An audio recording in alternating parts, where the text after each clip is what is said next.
The Jeff Meacham Network, Multiverse of Media. For over 15 years, the recognized symbol of excellence and the standard bearer in coverage of sports and entertainment.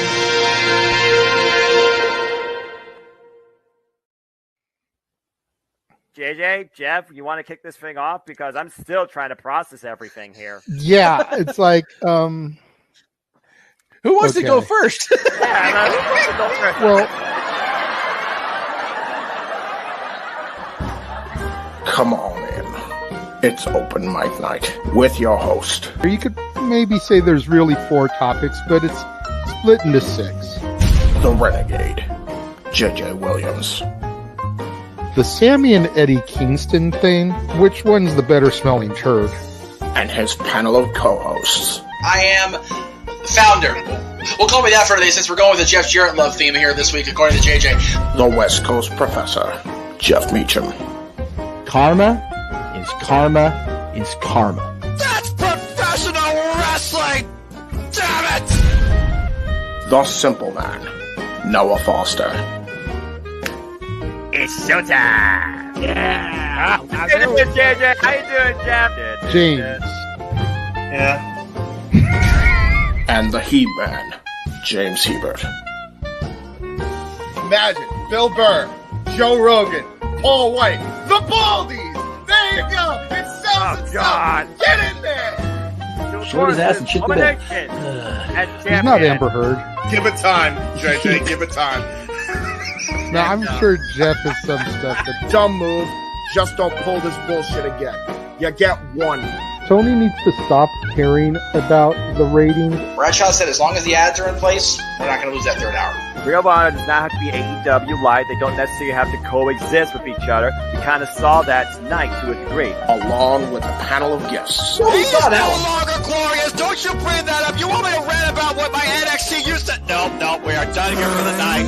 I swear, James.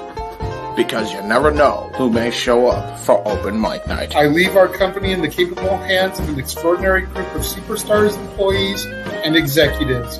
The first thing that came to my mind was, it's about damn time. Amen. I literally touched everybody in the state's trash. So it's horrible, you guys. Peyton's new thing is Dennis the Menace, but it's funny because she calls it Dentist the Medicine.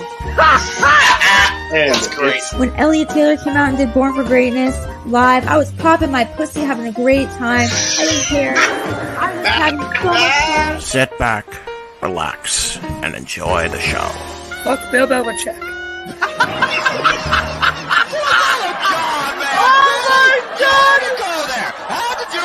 Football thing. We ended on wrestling, and then you bring in that shit. Then just how the fan goes off the damn rails. Brilliant.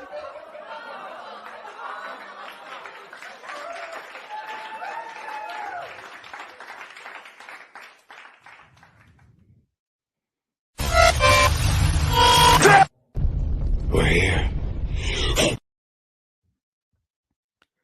Winds in the east, mist coming in, like something is brewing about to begin. Can't put my finger on what lies in store, but I feel what's to be discussed has been talked about before.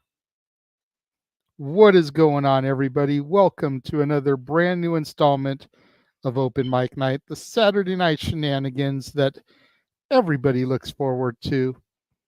I, of course, am your host and moderator, the Renegade of Wrestling, JJ Williams. Good to see everybody tuning in today. We're not going to waste a whole lot of time. Let's go ahead and start bringing the panel in.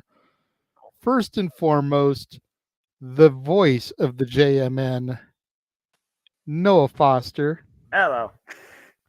Noah, apologize for dipping out on you like I did, but, had to start this stream running. Oh, yeah. Get the link to everybody in the chat room. I knew you could handle those closing moments on your own, good sir. It's always a pleasure, whether I'm on my own or calling it solo, trio, duo, because I'm in Multiverse of Media. You know me, I'm as flexible as the day is long, so it's no problem at all. Good to see you once again, and good to see everybody here in the chat, and looking forward once again towards a very fun discussion. I know we're going to start serious, and then everything's going to fall off the walls and be fun and joyful. So again, always looking forward to this weekly summit. And who knows? Could be long, could be short, could be average, could be mild, could be adequate.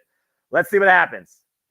Absolutely. Hopefully, considering it's shit that's all been discussed before, and considering it's stuff that multiple outlets have been discussing since Wednesday night, hopefully we won't go too terribly long, but absolutely, I wanted to get this out of the way.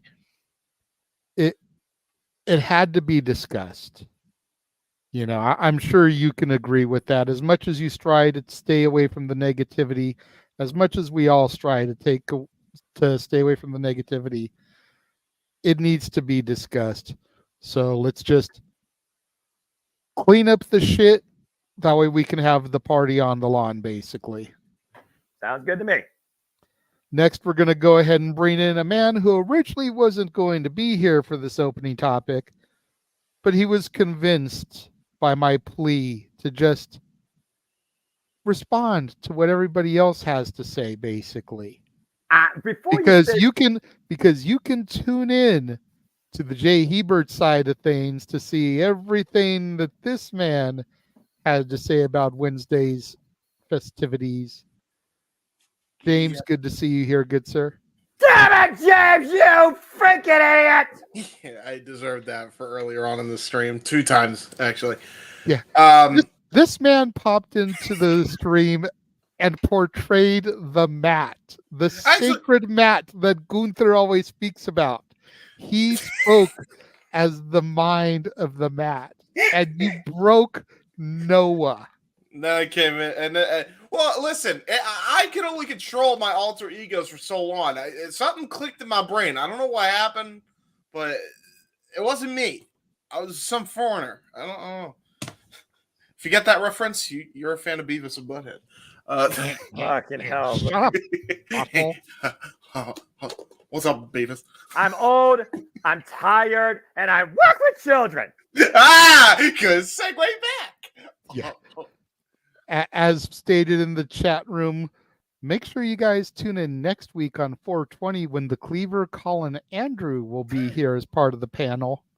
There you go. What's up, Cleaver? Hey, good to see him in the chat room. I appreciate you, brother. Colin. I might see you at SummerSlam if I choose to go in the summer, brother. Got a bunch of people here showing the love in the chat room. Safet's in the house. Nathan's in the house. Matthew's in the house. Emmanuel's in the house. Of course, the Cleaver. Daniel is here. Yes. And then we got to bring in the man whose name is on the marquee. I mean, there would be no multiverse of media without the one and the only West Coast professor, Jeff Meacham himself. What is up, good sir? Thank you for covering me those closing moments. I am going to borrow a line from the infamous criminologist of the movie we mentioned, or you tried to have me reference earlier. I would like, if I may, to go first on our opening topic, because I just got more news outside of this room that I need to ventilate it. And it's going to go off on Larry, Daryl, and Daryl here within AEW. Okay. Mm-hmm. The cat do to you. Well, before we throw to you to go first, let us set up the topic. For those of you who are completely in the dark, this Wednesday on AEW Dynamite, it was decided by the powers that be that it would be a smart decision to air the footage from All In at Wembley Stadium. Specifically, the attack on Jack Perry by CM Punk. Before I topics, I am going to say this. These words that are about to come out of my mouth are probably the most subjective that will be objective.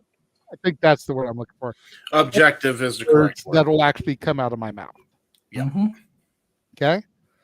And then once it comes back to me, Yeah, I'll be freaking drunk Doc Holiday. I got 2 guns, 1 for each of you. Mm-hmm. As somebody who watched the video, like all of us did, that watched Dynamite, I firmly believe that the video displayed whatever it is that you wanted to see. Because there was no audio, so we could not hear the verbal exchange between the 2 men. If you want to believe that CM Punk attacked Jack Perry for no particular reason whatsoever, you're going to take that away from the video because you cannot hear if there's verbal instigation. If you want to believe that CM Punk did his best to defuse the situation and was pushed to the point where he had to do something, just like he narrated on the Ariel Helwani interview, then that is what you saw. Yep. So with that being said, I'm going to extend my hand to my tag team partner, my co-dad on wrestling, Jeff Meacham, for the hot tag. Wrong way. Other way. There we go. Yeah, I'm not watching. All right. And tag yourself in, sir. Should I give you a solo shot? Nope. Let me just say that as you start, we've already got 70 people watching us. Yep. God bless the Twitterverse. Or the X folks. Yeah. Although my ex can go fuck herself. Anyway, yeah. I said what I said in fucking minute. Now. Okay then. All right.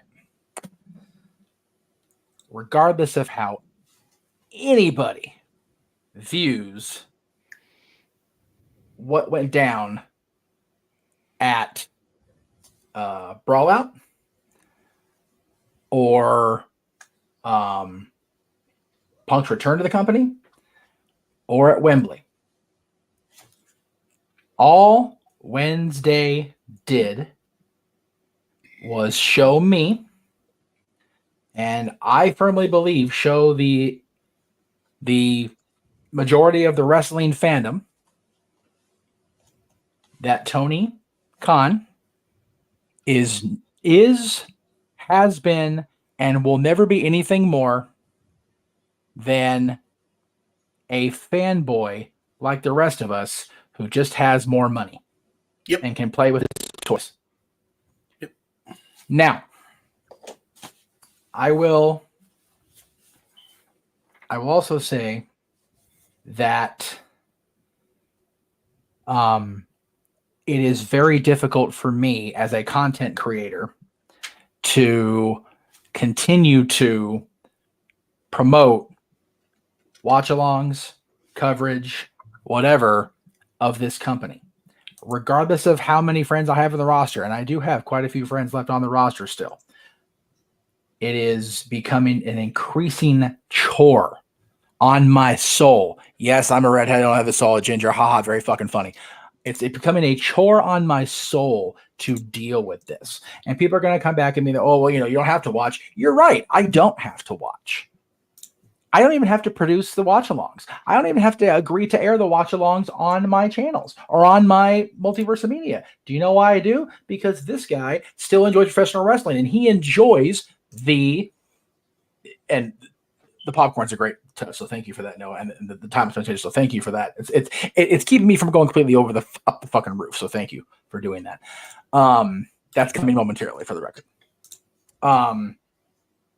How anybody that has the opportunity to have a decision, let me be clear on that, because some people are still locked under contract, they're stuck. But there are quite a few people that have contracts coming up. There are people that we know that are friends of ours that saw their out and ran for it when they could. There's one guy in particular. I'm not going to throw his name under the bus because everybody knows who it is at this point.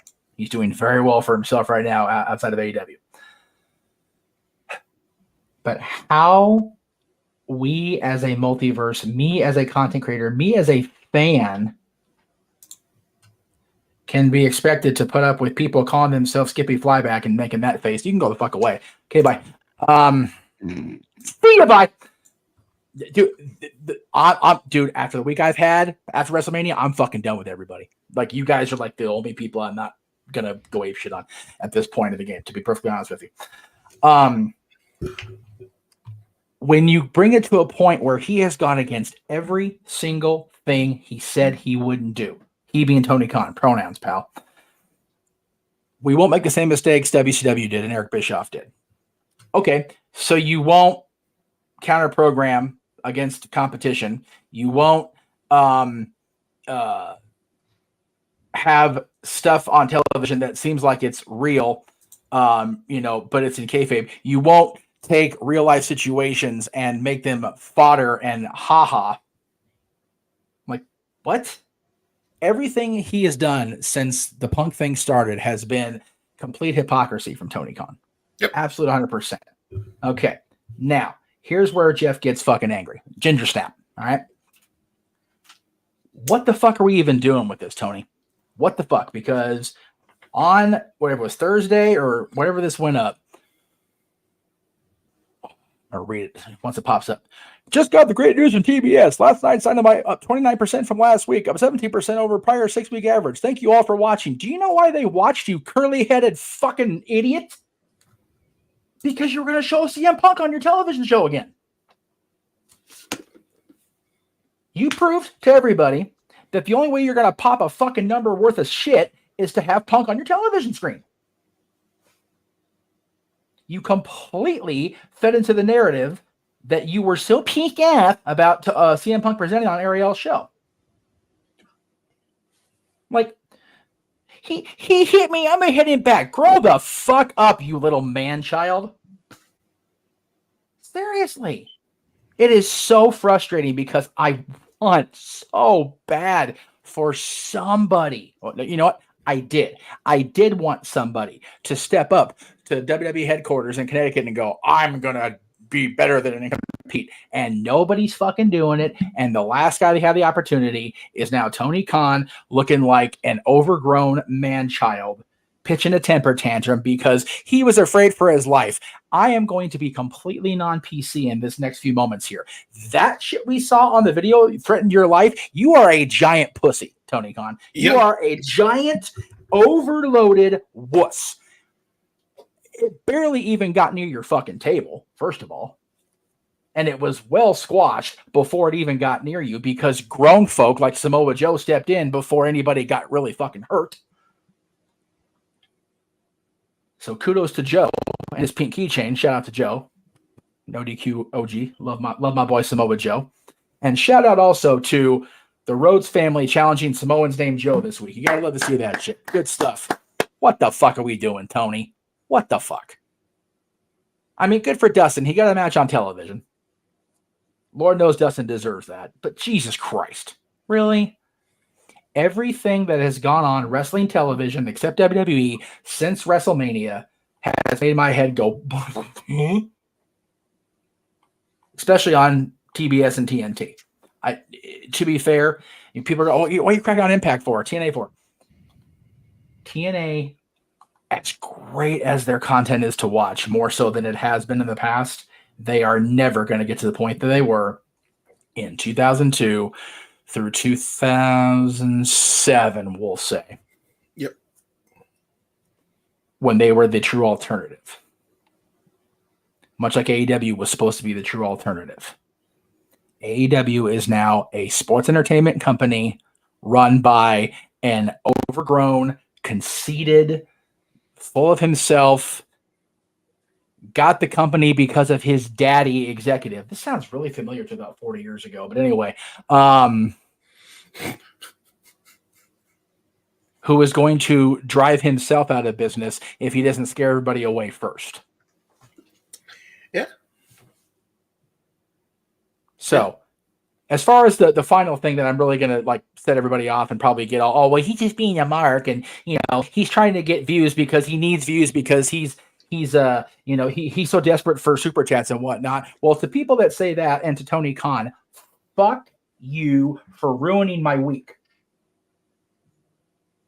Because I was so tickled coming out of WrestleMania, and now as as fun as these matches were to watch and to help produce the call for tonight, what the fuck did these last 3 hours matter? Really?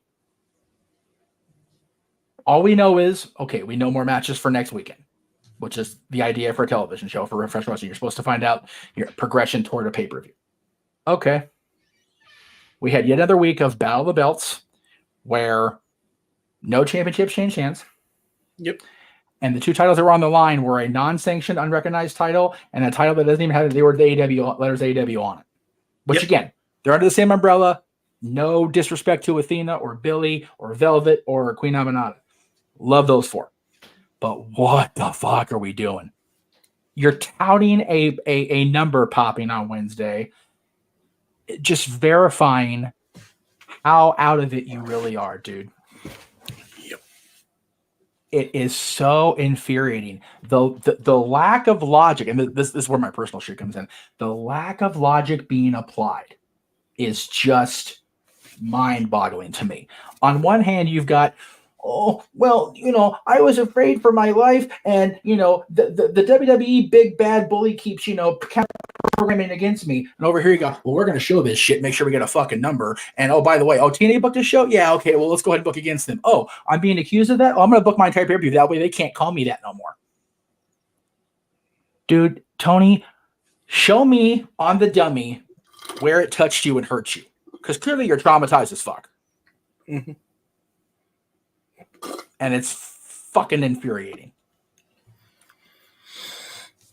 So please, I am... Here, wait, let me see if I can do this here.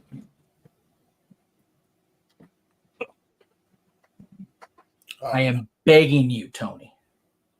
Turn the book over to Brian. Turn the creative over to somebody. Anybody else. And go back to the Jaguars and with your papa. Stay the fuck away from wrestling. Nobody wants you here. Nobody likes you being here. And anybody that goes on camera and says they like you being here is because they love that big fat check that comes in every week. And that's not a shot at anybody that does, because you know what? I like making money too. I also don't like being a hypocrite when I make it. I'm done. Well then. I co-sign with everything Jeff Meacham just said. I know. And I'm sure you're going to co-sign with a lot more. Yep. Noah, good sir. I know, again, that you try to stay away from the drama. I know that you try to protect your mentality and stay out of topics like this. And you're a beautiful man for it. I know that you try to preach a support the wrestlers, not the management mentality. But I have one very serious question that I have to ask you. And I want a very honest answer from you. At what point do you draw the line? When the boys are the EVPs, are the ones initiating this drama, how far do you teeter on that ledge to support the workers and support the boys when it's the workers that are succumbing to this idiocy on a consistent basis?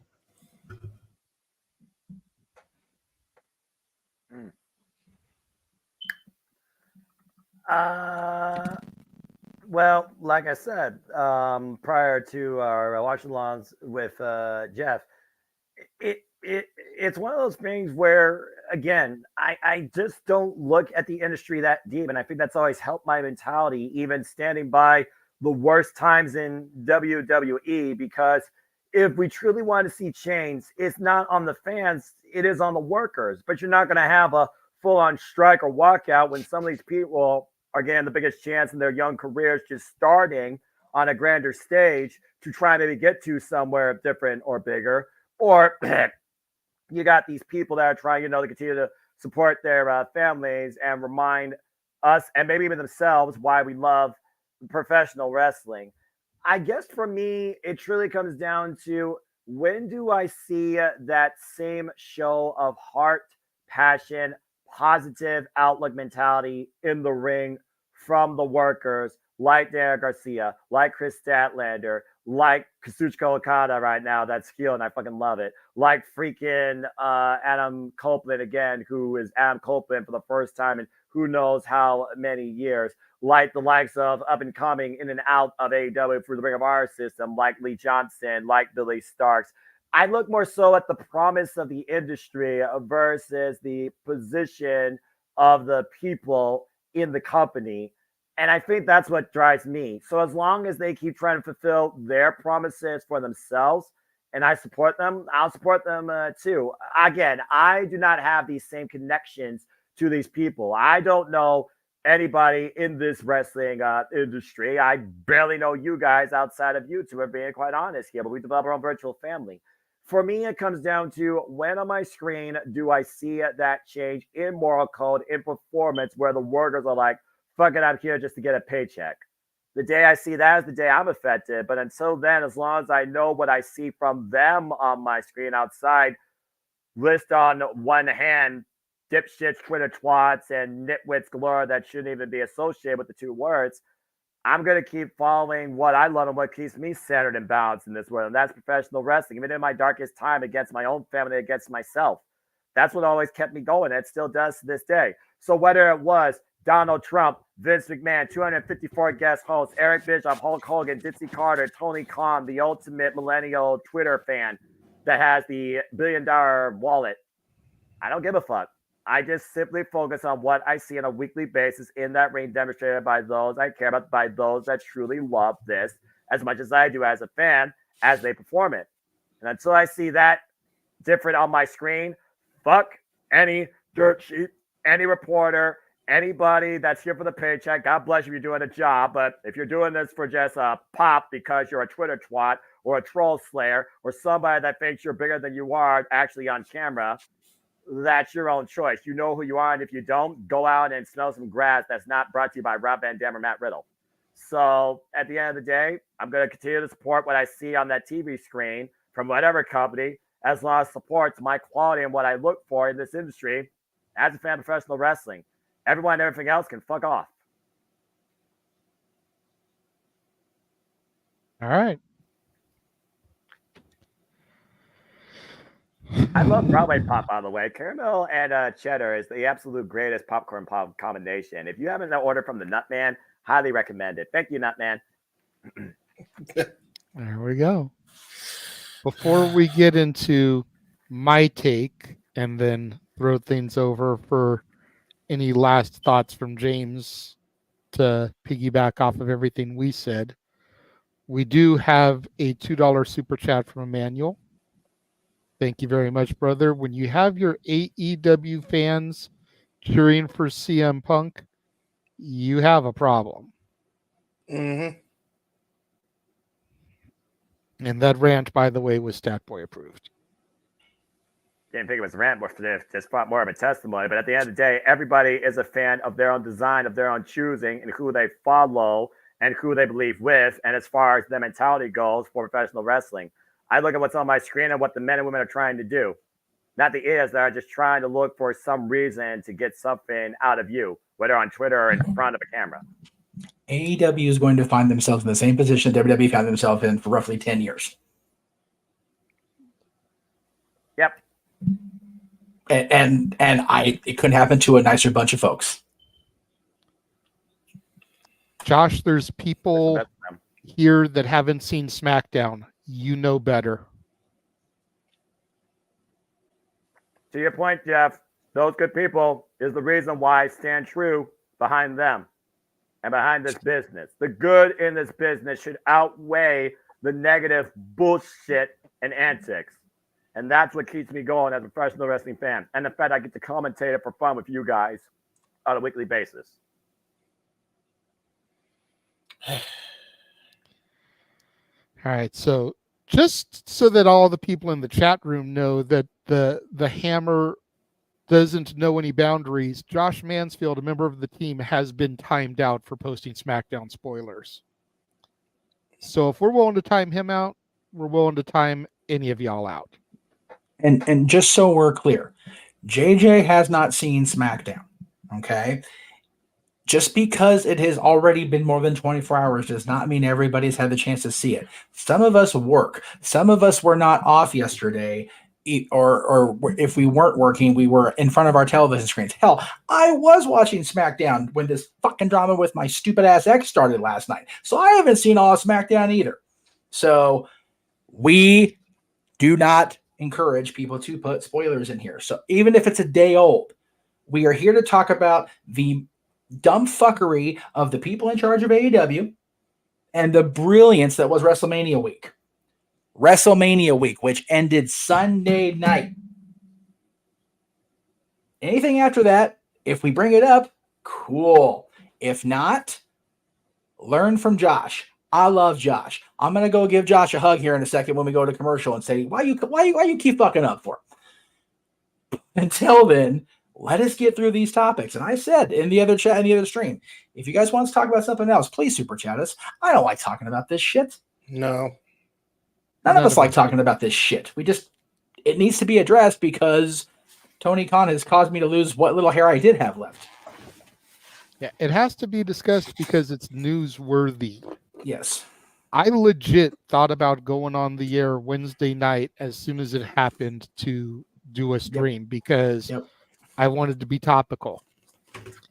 And then I found out that James did go on and canned a video, and then I watched the ATW impromptu. Yeah, so, and they didn't even discuss this. They were talking about all the good shit from the week prior.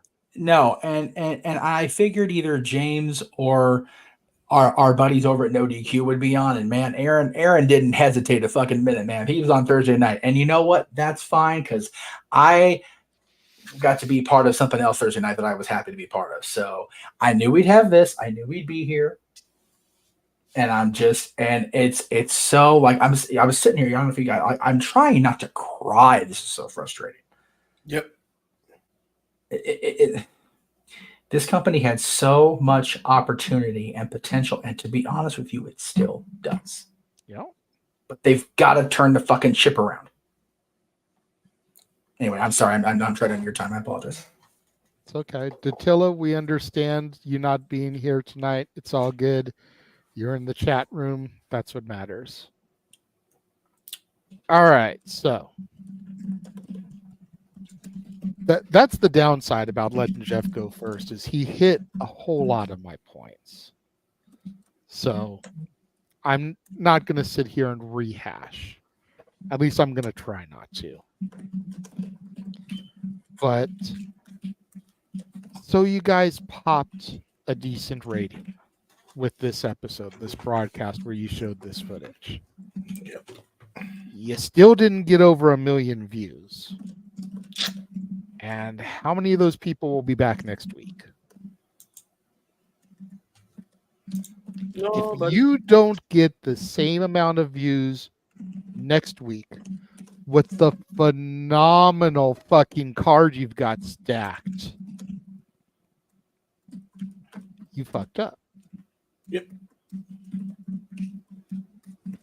Then there's the bipolar internet wrestling journalism going on, saying that, the Young Bucks didn't want to do the footage. The Young Bucks had no problem doing the footage. It was Tony Khan that made them do it. Okay. Yeah. And I'm not autistic. Was it Tony Khan that suggested using Carry On Wayward Son by Kansas as your entrance theme? Yep.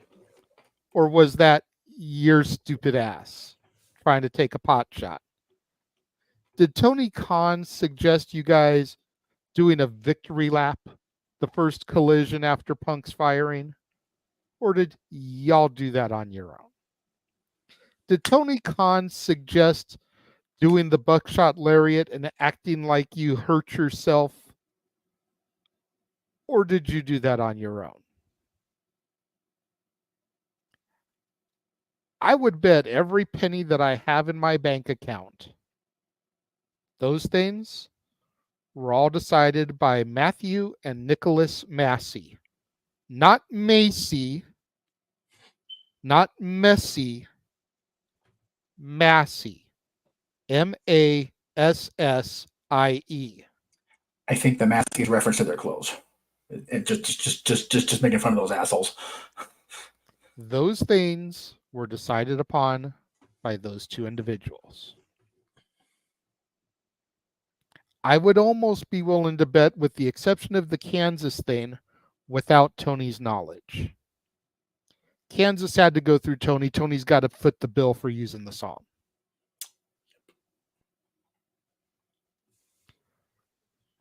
You cannot sit here and look me dead in the eyes and tell me that they had an issue in doing that, that they didn't want to do that. And it doesn't even matter anyway. Thank you, James.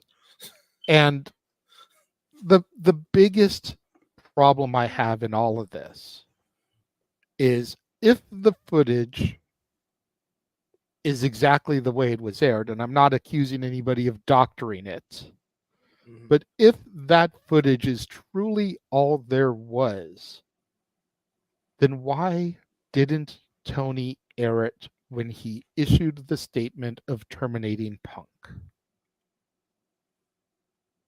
Back when it was relevant. Yep. Back when it was topical. You heard CM Punk go on to an interview and answer a question. He didn't voluntarily discuss this and say, "So Ariel, let's talk about this bullshit." He was asked a question. He wasn't even sure if he should answer, but he gave an honest telling of what happened. And if you watch the footage, which, you have to watch it on AEW television, because they've been striking and taking it down on anybody's account that's been sharing it, which is the only reason we're not running it, because I did download it off of a Twitter account before it got pulled. Mm-hmm. But you can't really tell because there's no audio. People have sworn that you can see Jack Perry's lips say, "Do something about it." Yep. And that's great. But we can't hear it. That would end everything if we actually had the audio to the footage. Because I'm sorry, you telling me do something about it? I'm reaching this fist back and clocking you upside your jaw. Mm-hmm. It's like Marty McFly being called a chicken. It's like I've said for years when it comes to Jeff. Jeff is a teddy bear. Cuddly, warm, loving. But there's only so many times you can poke a bear before it unleashes its claws and goes full grizzly and swipes at you. Mm-hmm. That's what happened in this situation. Punk tried to get shit squashed, and Tony Khan would not listen. Neither would his EVPs. And as a result, this is how things played out. Mm-hmm.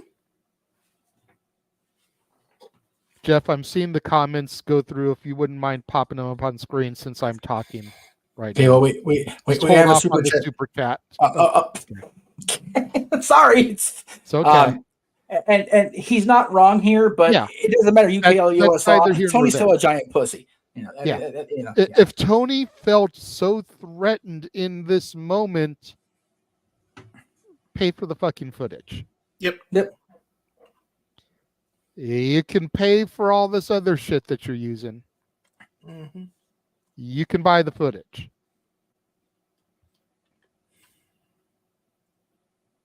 It's just that simple. And I am at the point, and I told Jeff this in private, and now I'm telling it to y'all. I'm telling it to the world. The 121 people we have watching right now, which holy fuck is that mind-numbing to me. Right? Even with Twitter, it's like, Jesus Christ. If AEW does not change its ways by Double or Nothing, I will not be reviewing it on For the Love of Wrestling anymore. And I'm only giving it to Double or Nothing because I want to see what the fuck they do with Mercedes. Which that's a whole other issue that I've got. And I'll just wait till we get there to address that because that doesn't have to do with the topic at hand. That's the only reason I'm giving it that long. Double or Nothing is essentially their WrestleMania, or at least it was until All In Wembley came along. Yep. So I'm giving them until that. I'm going to unload more of my thoughts this Tuesday on Inside the Mind of the Renegade. Noon Pacific, 3 p.m. Eastern. I will be addressing this more in detail, as well as the ways that I feel like AEW could change things for the better. We know people watch our show. Mm-hmm.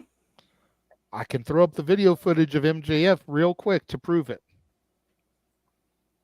Oh no! Don't do that because I'm a mark for myself, Jay. Don't do that. You're not the one running it. I am. Oh, that's fair. Well, then no. You may Please be don't on air the show. footage. You may be on the show, but I'd be the one clicking the button. Oh, well then no. Please don't air the footage. We know, but the bottom line is we know people watch us. Exactly. Okay, Jeff. I'm a mark in my dad's side room. It's okay. It would behoove the powers that be over in that company. Yep. To watch what I say and take notes. I may be just one man. I may be just one fan. But I share the opinion of a lot of fans, including the most staunch, diehard AEW tribalist piece of shit supporters.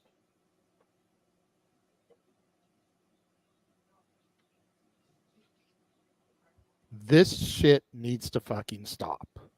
Yep.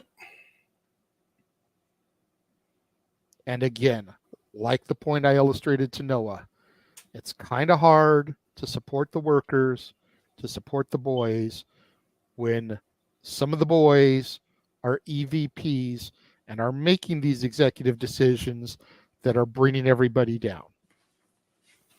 Look at the expression on Tony Schiavone's face when they cut to the announce table after that video aired. That made me so angry. Yeah, dude. Look at the expression on Renee Paquette's face when Will Ospreay did his petty bullshit. And what the fuck, Will? And to be Mr. honest, that was Aerial Assassin. Mr. Aerial Assassin. Yes. Mr. Assassin with the machine gun. Can you show me in the transcript where Paul Levesque said your fucking name? Yeah. Or I mention don't your wife? care if it was alluded to. I don't care if it's heavily rumored that he was speaking to you. Can you show me in the transcript where he said your name? Yeah. He could have been talking about Okada. He could have been talking about the Switchblade. He could have been talking about Mercedes. He could have been talking about the Virtuosa.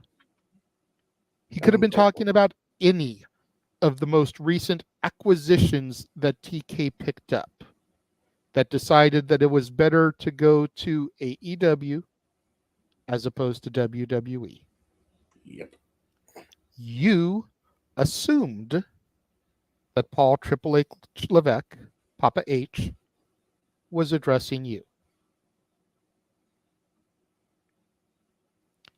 You are on the verge of joining the Massey brothers on my shit list. In the words of James during the intro, you get one. You should have come out the tunnel, been professional, and completely turned the attention back to you versus Brian at Dynasty. Yep. But you didn't. You spoke like a riled up punk bitch. And I know that's not what Will Ospreay is. No. Yep. It is. And Jay, even if Hunter was talking about Will, even if Paul was talking about Will Ospreay, okay, why in the absolute living fuck do you bring Stephanie into that? Yeah. That is a Will Smith, Chris Rock moment. Get his fucking wife's name out your fucking mouth, dude. Yep. Or referencing the wife out of your mouth. It is so unbelievably idiotic of Will Ospreay on the verge of the biggest week of his career. He's facing Claudio Castagnoli on Wednesday and Bryan Danielson on Sunday. And he's taking pot shots at the head of the other company because of something that might have been about him. Even he was told to say it. No, I'm not burning that bridge. Thank you, though. If you want to unbook my match, go right ahead. And Tony would either A, unbook the match and shoot himself in the foot further, or B, maybe, just maybe, that tiny little nugget in between his legs would actually grow to decent size. One or the other. Mm-hmm. And yes, that's me being personally attacking on Tony Khan. Fine, fuck it. I don't care anymore. I don't. Nope. Because I am sitting here pissed off for my fan self at believing that this company was going to do anything but go the way of every other company before it. And right now, it's heading toward that iceberg, man. And they're just not seeing it on the radar. Nope. Mm-hmm. I am going to say this.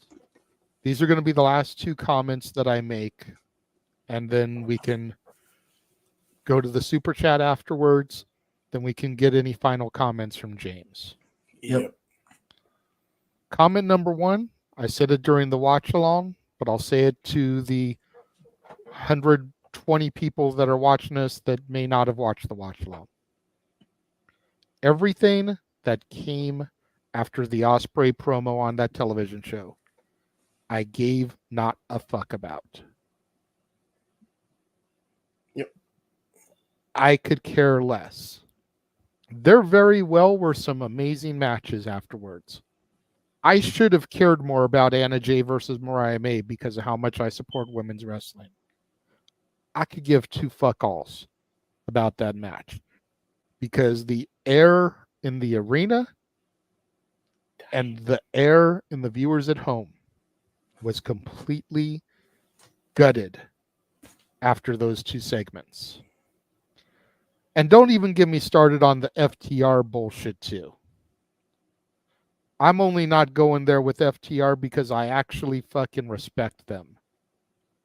They tried to dig us out of the hole, and then here came Will Ospreay. Throw us right back in there even deeper. Mm-hmm. The second thing I'm going to say, and this may be the hottest take of all time on open mic night.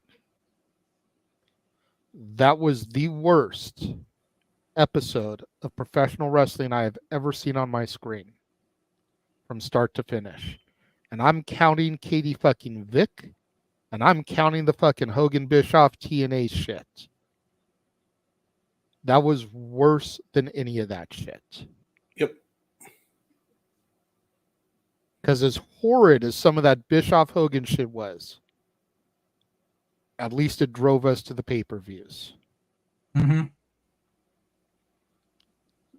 That shit was hot garbage. Yep. Let's get to the super chat, then we'll go to James. If you have anything to say besides what you said on the Jay Hayward side, because I'm more than willing to have you not take away your view count for that. We said we would have him respond to that's the fair. things we said. $5 Okay. super chat from the greatest name in chatter history, 26.2 miles outside Absolutely. parts unknown.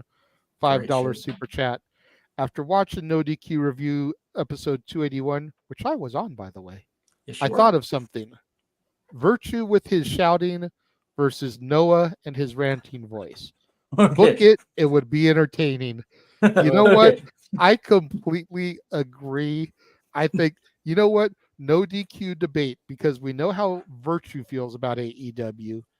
Oh, yeah. And his opinions have become probably slightly more validated after this week's broadcast of television.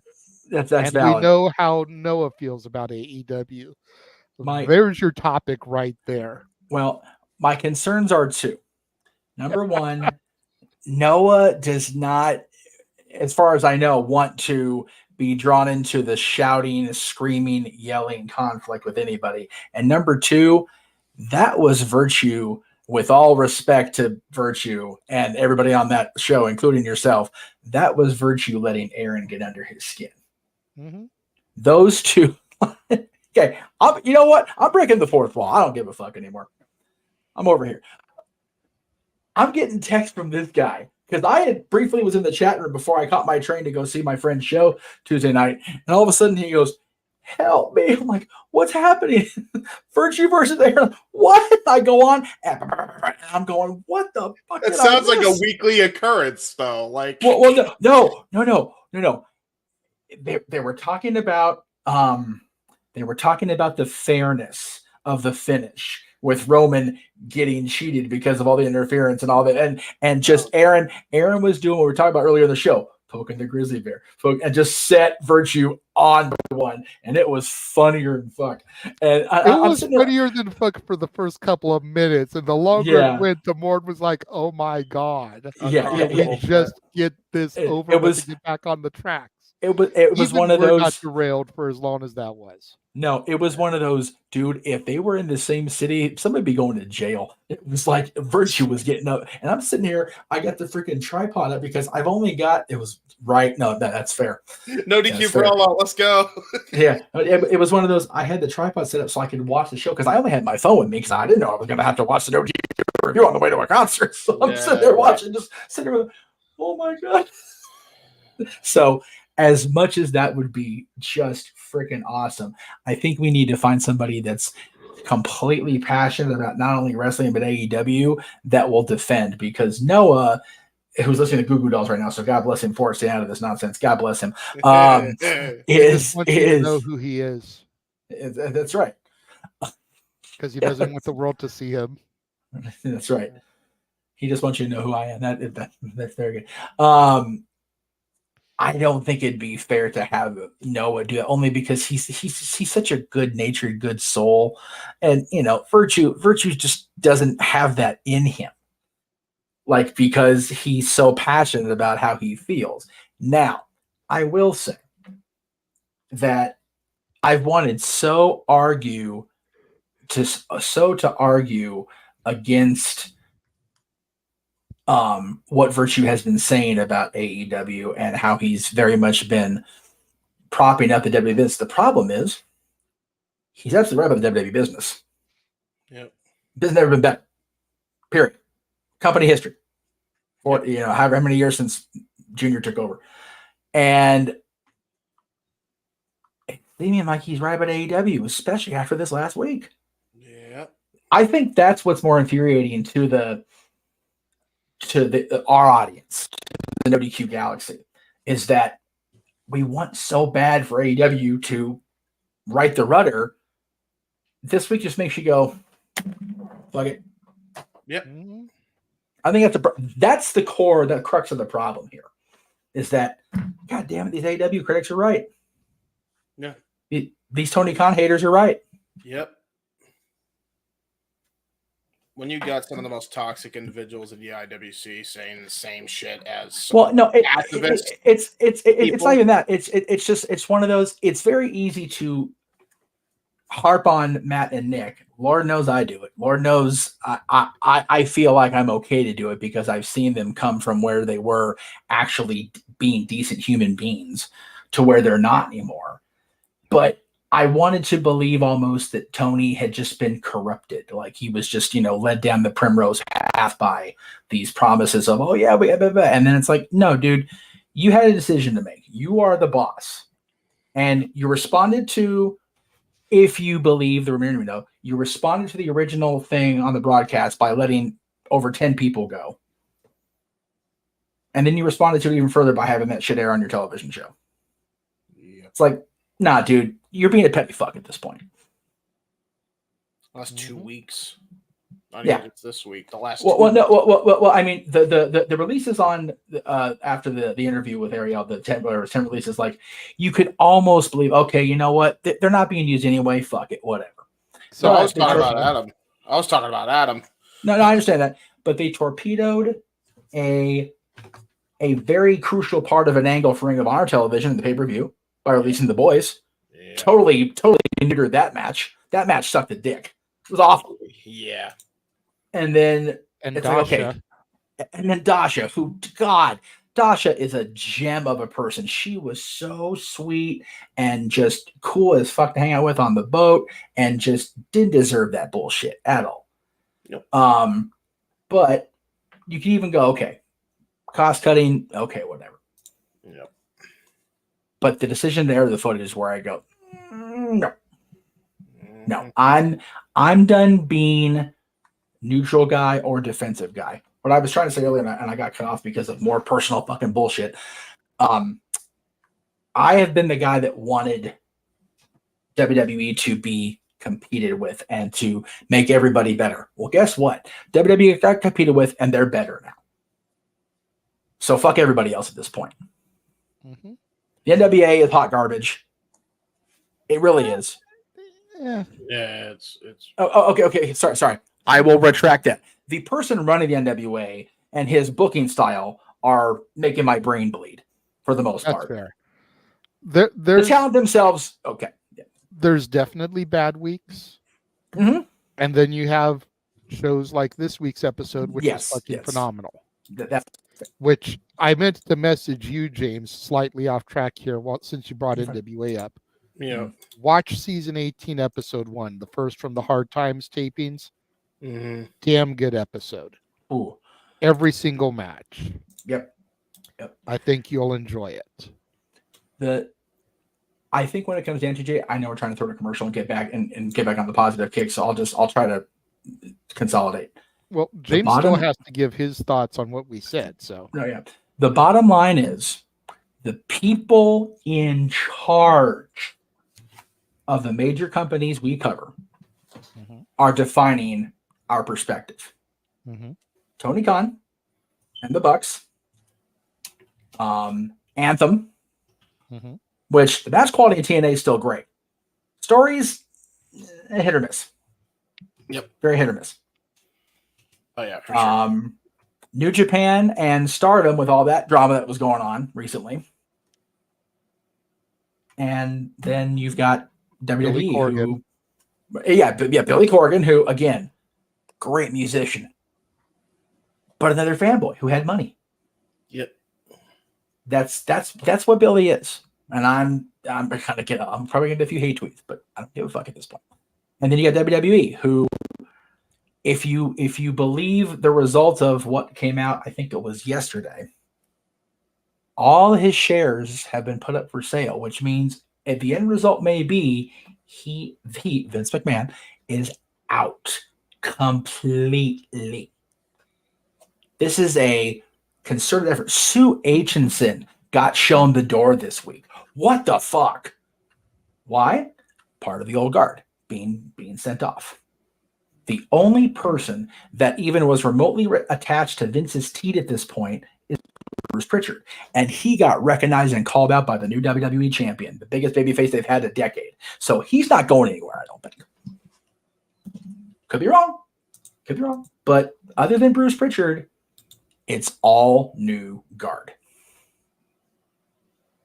And that's a concerted effort on the company's part to go, ooh, let's not have this be out here in public display anymore, unlike the other companies. Mm-hmm. So that's what's happening. That's what the frustrating part is because for 20 or 40 years, It's been the other way around. Everybody, because it was so easy, would just fire the shots across WWE's bow because their owner was a megalomaniac, admitted adulterer, freaking, bad person. Yep. Not the case anymore. Anyway, and like I'm officially done for real. Okay. And like I said, if things don't change, then I will no longer be covering it on my shows. Mm-hmm. I've told Jeff, because not to sound dickish, but we're kind of already past that point when it comes to this topic. I know how you can be, James, when it comes to things like this. Mm-hmm. So I already kind of know to a certain degree where your mindset is. Yeah. But I've already told Jeff, I will still do the television special watch-alongs. Good. I'll do the pay-per-views if necessary. That's fair. But it basically will become I'm home, need something to watch. Oh yeah, AEW's on. Let me tune it in. Mm-hmm. But the days of sitting here, making sure I'm in front of my television at 5 o'clock Pacific, 8 o'clock Eastern every Wednesday night, notebook and pen in hand to take notes, will be long gone. This was the first Collision episode I've watched in about a month. Mm-hmm. And I actually had to have Noah explain to me how the fuck Eddie Kingston, Mark Briscoe, and Adam Copeland came about because of it. Right. So, nice everything that has been said. Again, if you want James's full thoughts, tune into the Jay Hebert side of things once that video goes live. But as far as what the three of us had to say on the panel, good sir, what do you have to say in reply to, retort at, or agreement with the opinions that were presented by Noah, Jeff, and myself? Well, it's a good thing I saved that podcast and have it in the can. We'll just say that. Because now I got a lot more than I thought I would say. In reply to what Jeff said, as far as I think he mentioned the whole Vince debacle and that whole thing going on with the company. I just want to add this on top of what he already said. Okay. Any Twitter twat that is trying to compare the apples and oranges with Vince McMahon's bullshit and AEW's bullshit can get the fuck away from me. Yeah. Stay 15 feet away. If that means we are friends, then that's fine. Unfriend my ass. Don't give a fuck. It's apples and oranges. They have nothing to do with each other. And the fact that I literally saw people on Twitter, even just for a nanosecond before I clicked off and said, nope, not dealing with this today. The fact that I even saw that being a defense in AEW's, none of that shit would hold up in court. So, fuck all the way off with that one. That's probably the biggest offense I took away from this entire thing. And this was after I recorded that fucking show that you will be seeing over the weekend. And then the other two shows finally going to be released on Monday and Tuesday. Thanks for delaying me another 2 weeks again, Tony, dickhead. I am so frustrated that after we thought we nipped this in the bud, not even 5 minutes later, as we're on the air, you're releasing this footage on that week.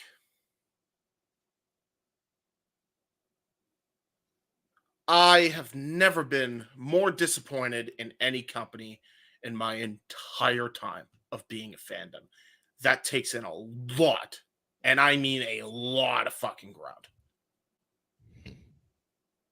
And that's not just me saying that. You just heard these gentlemen say almost the same thing. And that's just with the management.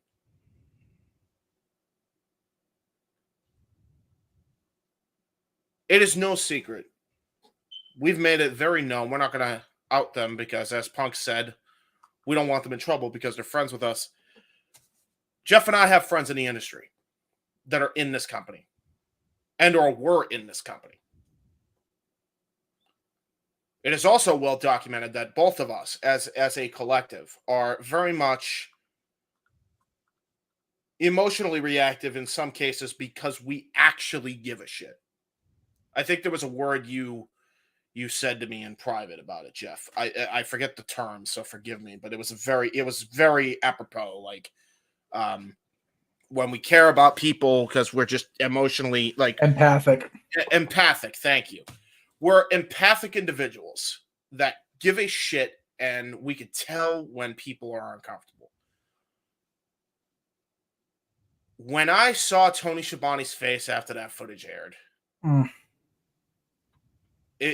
it gave me flashbacks. I'm sure he had flashbacks to WCW 2000. I have flashbacks to when I did a fucking watch party covering Collision after Punk got fired, and you saw the look on Aubrey Edwards' face. That's what it brought me back to.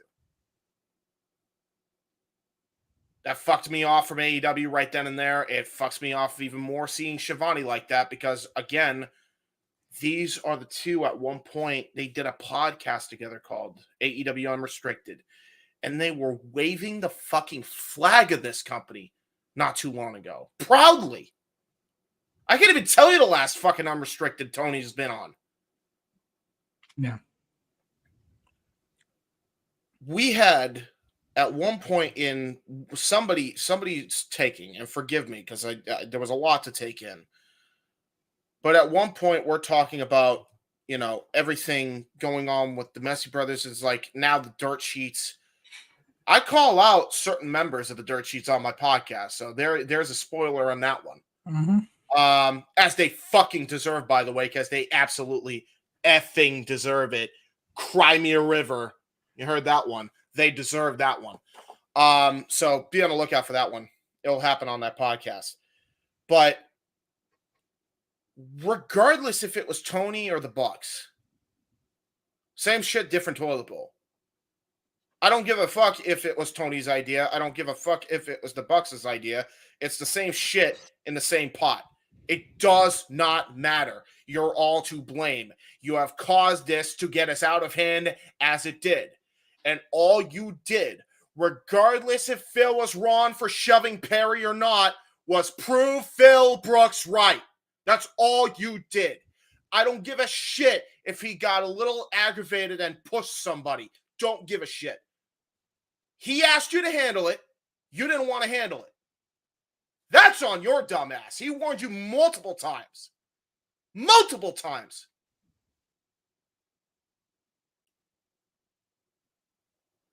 Did Punk ever deny that he went overboard at All In? No. You know what he did over fucking ride?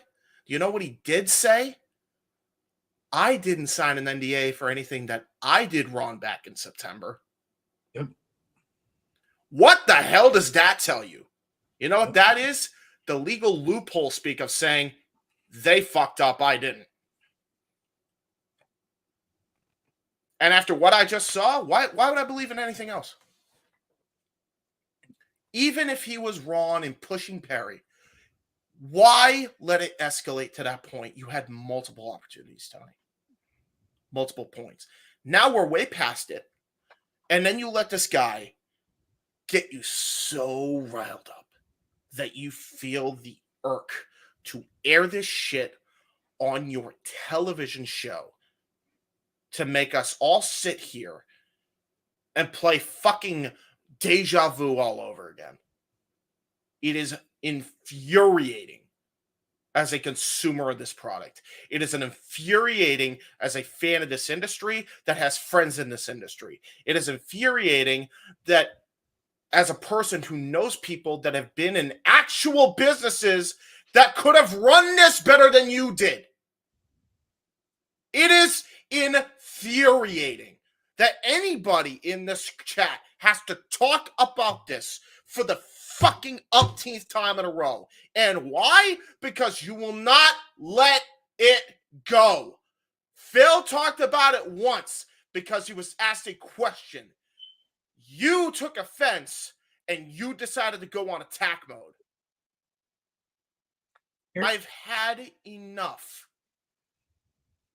This is why I don't tune into your shows.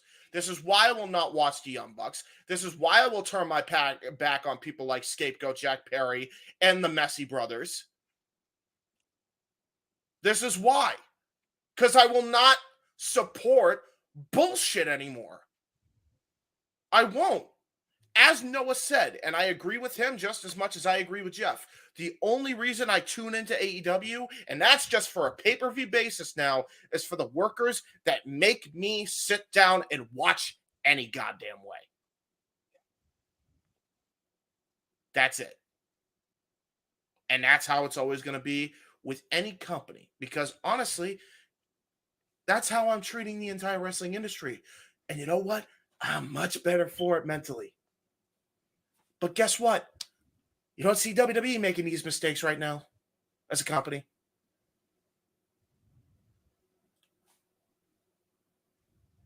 Somebody on Twitter actually had a very good take. I don't know who said it now at this point because there's so much information that has been dumped on your lap because this just never seems to fucking end.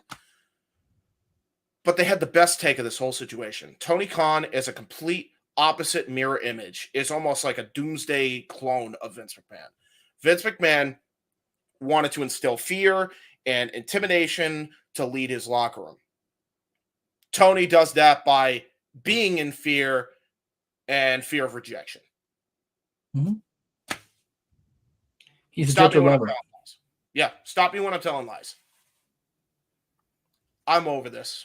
You can see the rest of my thoughts on the Jay Hebert side of things because I actually go in a lot more. I know this sounded like a lot. Trust me, we go into, me and Ryan go into way more detail on that show, and names are called out. Names are called out because I don't give a fuck anymore, just like this man, because I'm fucking sick and tired of all this shit. Enough's enough. It's time for a change, as Owen Hart once said, and I'm going to change for the better. You want to stick to the fucking petty schoolyard bullshit? That's on you, TK. That's my rant. JJ, before you bring in the person in the room, because he is a man of facts, I want to get the facts straight with you.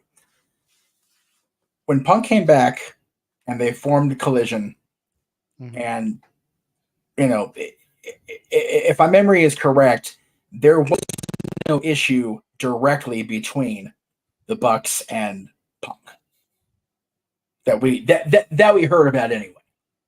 That we were aware of, correct. Okay. So what happened with Perry, if you believe the interview he gave with Ariel, and it's not been refuted by anybody involved, is Perry got butthurt and aired shit on television, much like Hangman Page did, after he was told by a doctor, a ringside tech, the producer of the segment, Tony Schiavone, and Punk himself to not use real glass. Mm-hmm. And because he was told that, he got a wild itch, he got a curly hair up his ass, and decided to bitch about it on the air. Mm-hmm. To add to add to your point, I just want to make sure. Yeah, yes, to sir. add to your point, Jeff, as well. And it just occurred to me as you actually rattled that entire thing off, and I don't know why this reminded me of that. We completely forgot about the biggest thing of them all.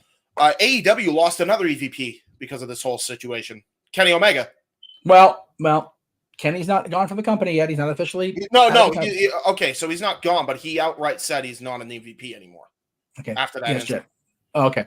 Yes, Jeff. I just want to add that because I have that video clip loaded to run.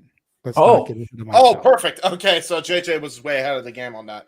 Yes, as I tend to be when I bring up these topics. Awesome.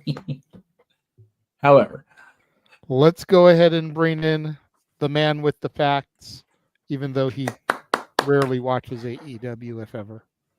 Hey, that's okay. That boy Mike is here. Hey guys, hey family, how you doing?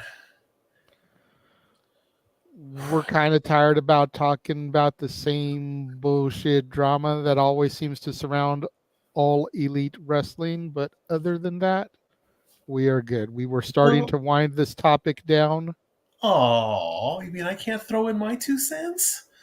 If you actually have something constructive to add to the topic, by all means, and I don't mean that to sound like an asshole, but you've admitted multiple times that you don't watch AEW. So if you actually have something constructive to say, go for it. In the game of Assassin's Creed Odyssey I play, there is a line saying, I don't know how much more blood you have to bleed. Right. Fuck. Mm-hmm. I don't know how much more I don't want to watch Tony Khan and AEW because of this garbage. No, it's yeah. This is like, it sounds like he's running out of ideas.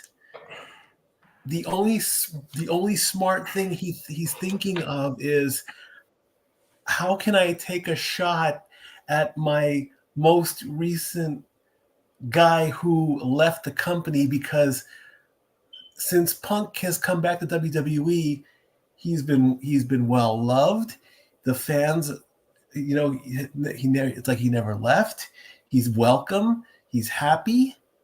And because Tony Khan is an unhappy little troll that wants to play the Regina of wrestling and wants to take away everyone's happiness, he wants to play this Hail Mary that's going to get picked off in the end zone. So, like I said, if you're playing this card, guess what? I'm not going to watch. You have pushed me so far back that I don't want to see it. Cody Rhodes could go back to AEW, and I like Cody Rhodes. I still wouldn't watch. If Cody decided one day where he doesn't want to be in WWE and he wants to try and save the company, not going to happen. Sting can come out of retirement at AEW. I still won't watch. My boyhood hero, Shawn Michaels, could show up in AEW, and I still won't watch. Tony Khan could cut me a big fucking check of a six-figure deal and say, watch one episode of AEW Dynamite. I will rip that check in half in his face. You a lying ass. For $6 million? Six figures. 6 figures is what I was trying to say. Okay, fine. So now upward. Okay, if somebody's gonna give me $999,999, I will watch every goddamn episode of their show, even if it's the drizzling shits. So don't be lying. Don't be lying. Don't be exaggerating that much. That's a lot of fucking dough to say no. I would say no. Wow. Okay. I vehemently disagree with that, but okay. I could see why he would say that. No, but it's, again, first of all, for the reference for Regina, if you're not a fan of Once Upon a Time that used to be on ABC about a decade ago, you're not going to understand that. So Once Upon a Time, it's on Disney Plus. Great fucking show. Yeah, great show. But yeah, he's not wrong that it's hard to garner a audience when a lot of the audience that uses the internet platforms to gauge the read of the room are having this opinion already. So I see where he's coming from. So.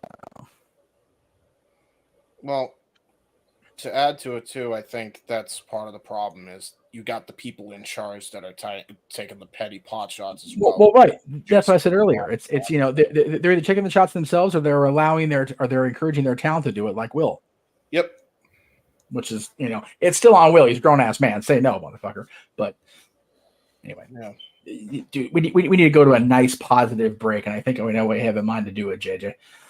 I still have the video that I have to run. I know. I'm sick of the topic too now. I have been. We're getting there. We're getting there. But to the Kenny Omega point, I do have the video loaded in that James was referring to. Yeah. It's just under 7 minutes. Oh, wow, okay. But he gets a lot of shit off his chest, and I gained a whole lot of respect for Kenneth by Goddeth Omega after seeing this. So Noah, if you can hear me, check out this video clip. We will be back when this was done running. So, just because I represent a company or because I am an employee of one company over another, does that mean I love every storyline? Does that mean that I agree with every decision? No, of course not. I'm not the booker. I don't have power. I haven't had power for more than 4 years now in that company. And I know that's going to sound odd because, like, well, Kenny, you're an EVP. I'm nothing. I am nothing. And I'll tell you why. It's because I'm a terrible EVP. I don't deserve to be an EVP. If people want to ask for my advice, I'll do my best to help them. If there's a fire to put out backstage, I'm going to do my best to be that person. But if we go back, and I don't want to have to comment on it, but I'll do it just because, you know, it adds context to it.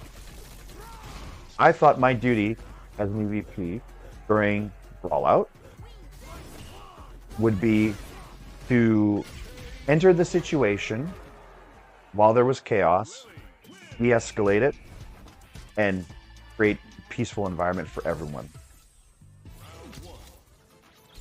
I was able to create a peaceful environment for the most important person in that altercation, and that was Larry. And I swear to God, honestly, that was my biggest. And yeah, it sounds funny, but like, I look at animals and our pets as people, and as, you know, Dobby, of course, one of the most important people in my life. So to get little Larry out of there was the most important thing to me, and that was the success. Unfortunately, try as I may, things were too chaotic for me to be able to do anything by my own power. That was a moment when I had seen that there were... Good call. I believe it was in that instance when I realized that the way that I wanted to go about things wasn't necessarily the way that other people wanted to. It was also the way that other people necessarily didn't want to. And then it was also maybe not the way that the boss wanted to take care of it. And I also thought of myself as a liability because I don't want to say old school. I'm not old school. I've just played a lot of contact sports, and I've gotten into jiu-jitsu and boxing and mixed martial arts. I just know that sometimes when you perform or when you fight, when everything's on the line, when you give your heart, when you give your soul towards something, and you're in that moment of high stress or high anxiety, where you've maybe emptied the tank and you're just physically exhausted. That was actually very impressive. A good punish. Yeah.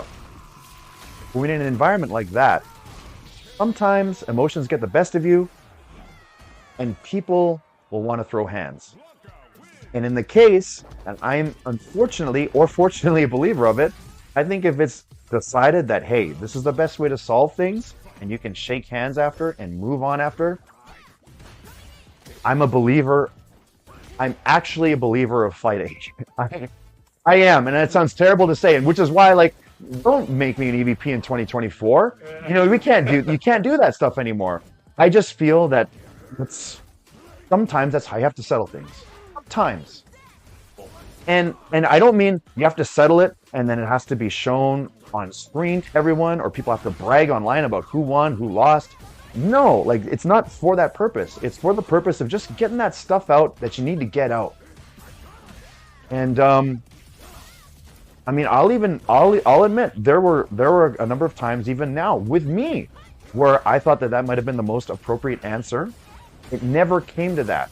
And we were able to talk things out, and we became better friends, and there was a level of respect at that point on between myself and these other parties. And maybe I'll share these stories later.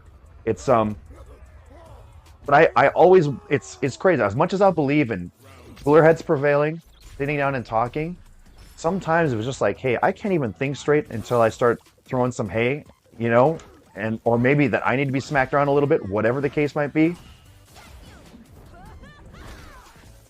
I think if it's a contained scenario and if it's not a situation where it's, there's like pulling people's eyeballs out, low blows, hair pulling or scratching, you know what I mean? If it's just like, hey, let's just hang and bang a little bit. I can see it sometimes being conducive for a positive work environment. Again, this is exactly why I have no power, nor should I. So that's just how I feel, and I'm gonna leave it at that. What's my status with Punk right now? Did I ever have a chance to talk to him? Status of Punk right now? I don't know. It's just mutual respect. We reached out to each other. Thanks for teabagging me. Sorry. Yep. It's Rampage time. I don't think it. No, it's that's thing. It's like, it's not like, hey, we're good now. We're never bad. Honestly, if it weren't for a complete other factor, we would have been able to have that talk on the night of Brawlout. There's no issue between him and I, as far as I know. I don't think there is at all. I don't want to seem standoffish or like secretive about what happened. Like, yes, there's legalities and all that stuff, but even if there wasn't, I know this will sound weird because I've done a lot of comedy stuff in wrestling, but like, I'm actually not a huge fan of like pulling back the curtain on stuff that doesn't need to be out in public.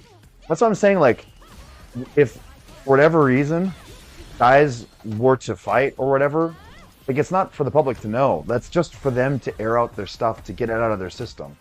That's all I mean.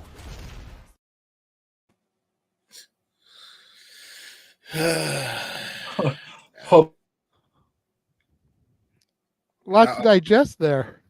We got Jeff wanted to say something. When did that air? Like 2 days ago on Yeah. Twitch. Yeah. Okay. Yep. All right. So here's what's gonna happen. All right. Fuck me. Again, the lack of continuity within their own arguments. First of all, the narrative always was Punk versus the world. It's like, no, even one of the elite is like, what the fuck with this? I love it. I know Kenny's written about it. We've talked about it on the air, despite the playing in the first segment back and playing the Kansas song and being part of that trios match that they were ragging on him. Not a fan of stuff that shouldn't be out behind the curtain being out. Oh man, if I'm Tony Khan, I'm either having a further temper tantrum or I'm going away from it, because that is somebody that you entrusted with power at one point in your little sandbox here to come out and say, nope, I'm good. I don't need power. This is why, because I don't agree with it. Mm-hmm. He's the type of person, and he's one of the guys that I go, man, I feel bad because I can't actively support it. I can support, be a fan of Kenny's and be a fan of Frankie's when he was there, and be a fan of people like MJF if he comes back to television, and people like Wardlow and for who has just been booked so badly for as talented as that guy could be. And, the women's division and most of the tag teams. But that's Kenny Omega saying this. Yep. That's Kenny Omega saying it, folks. That's the tweet. That's the sentence. That however you want to phrase it, that is what it is. And God bless him for wanting to get Larry out of that. We heard later that Larry had, sustained a little bit of a scuffle or whatever. But it's just, to my knowledge, Punk talked about this once, be it in public or within character. Within character, he said a couple different things. And again, the footage being what it is, it's like, okay, it seems to me that Punk went back to talk to Perry in response to what Perry said on the air during the 0 hour, the buy-in, whatever you want to call it. But everything else, it seems pretty cut and dry that there is definitely people that are more at fault. And I've been saying for 2.5 years that everybody's wrong here, and they are.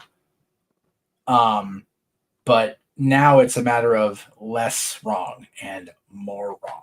And I wasn't feeling that way before 2 weeks ago. Yep. Simple as that, man. Yeah, and again, this is me basing my statement on my previous interactions and stuff with him. When CM Punk is the one to rise above everything, it's like, okay, maybe we should evaluate our own shit. Yep. Because the Punk that left WWE 10 years ago wouldn't have had one statement and been done with it. He would have been going off on it even now. So it's like, but again, he's had the advantage of 10 years of maturity and being away from it. Mm-hmm. Whereas everybody else is up, waist or even neck deep in it right now and don't know how to process it. Again, it's way too close to the situation I'm dealing with the lack of logic versus having to implement, policy in the moment here.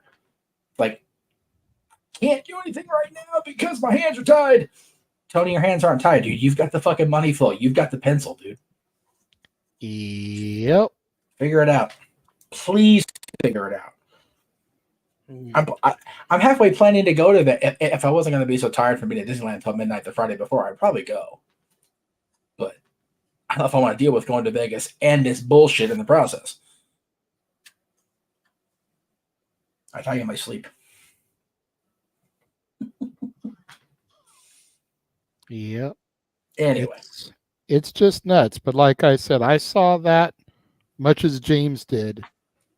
And a whole new level of respect for Omega. Mm-hmm. Yep. Like, I already respected him more than Tweedle dipshit and Tweedle dumbfuck. Yep. Because it came out long ago that he was willing to sit down with Punk and try to figure out how to do business while the other two weren't. Which was mentioned in that clip. And then to see this and to hear this all come out of his mouth, and the fact that he relinquished his EVP status, just so good. Yep. Yep. Sometimes the wind will just clear the garbage out itself, brother. Sometimes. I think I'll paraphrase a quote. Basically, Kenny said a Vinceism, really. Tony screwed Tony. I have no sympathy whatsoever for Tony. Yeah. No. So. And the song being brought up in the chat room, carry on, wayward son. He did. He left. There'll be peace when you are done. He's at peace. This is the WWE. Lay where he had to rest. He's resting high, knowing he's going to come back from injury and have a main event program with the world champion. Don't you cry no more. Looks like Jack Perry and the Bucks with her fucking crying. Yep. Mm-hmm. And now I'm turning my back. Yes, you have driven this poor man to J.J. Williams and the Batista John Cena match status. Congratulations, Tony Khan. Did you guys see that, by the way, on the New Japan one when he came out? I watched it back. Dude, it's the funniest shit. I'm like, I'm tossing this fucking baseball up in the air and shit while he's calling me. He knew it was going to happen, by the way, folks. For those who are like, no, he didn't. No, he didn't. Yeah, we have all talked about this. Like, I just want to make it clear. Yeah, I made it clear that I wasn't necessarily happy about it, but I understood it. Yeah, it's one of those. I felt bad for Umino. I did because, like, it ended up being not that bad a match, but it's just he's just exactly. Yeah. So Tony releasing the footage was a shot back at Phil. What the fuck does Phil care? Yeah, why does WWE care? Yeah. Well, yeah. It was such a stupid knee-jerk thing that benefited literally nobody. Oh, but wait, Jeff, wait a minute. They're part of making it part of the storyline for FTR. The fuck does FTR care at this point? If they win the ladder match, then they're tag champions, but they're still going to have this hanging over their head. If they lose, well, then fuck it. They'll renegotiate when it's time to get the fuck out of there. The first thing flying. Yeah, they only said that to try to save face. Yeah. Yep. Oh, the reason we lost the match at All In is because our minds were on this thing, having to be EVPs, and shut the fuck up. You don't have to be EVPs. You shouldn't. Yeah. You shouldn't be at all. You should take like Kenny Omega, get the fuck out of that position. Even before this, you shouldn't be. You shouldn't have an active talent in that role, period. We've been saying it for God knows how long. Yep. Are you Dusty? Are you The Rock? Fuck off.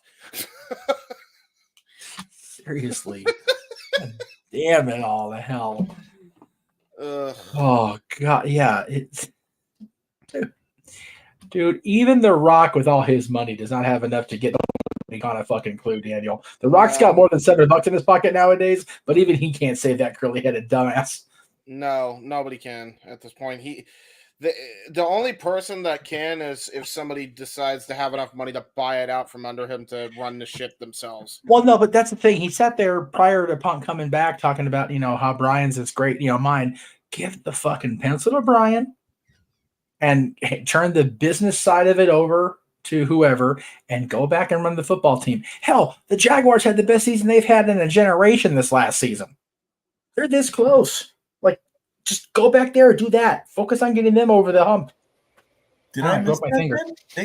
Was that legit? Yeah. Yeah. The Jaguars actually made it to the postseason, as far as I know. So, all Tony has to do is get with his dad and get the proper people in place to fill in the problematic parts. They got a fucking Lombardi trophy in their hands in a year or two. Yeah. But again, Tony's so focused on I'm not a fan, bro. Yes, you are. Yes, the fuck you are. And you know what? Great. You're a fan. Cool. So am I. So are these four. We're not using daddy's money to fucking, cause problems. Nope. Please do not put that shit in the universe. Yeah. I'm not going to you time me out because I love you. No. Yeah, please don't. Can we also just say this too?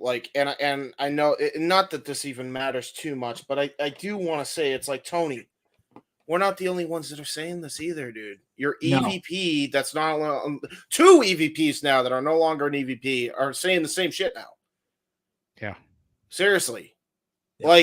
Cody and Kenny have told you this now. Phil has told you this now. And now that Phil has said this, every toxic content creator and every pacifist content creator is saying the same damn thing. Get a clue. Fucking take the hint. Fuck off. And you've got two people that, for the most part, and I'm saying most universally, they don't match, but that's the only thing I think of. For the most part, are universally respected across the board for their announcing and for their longevity in the business, being Renee and Tony Schiavone, having the fuck face on your television program because of this stuff. Yeah. Again, I think I told Noah this, or maybe I told DJ this. The week for me is broken down into 4 images.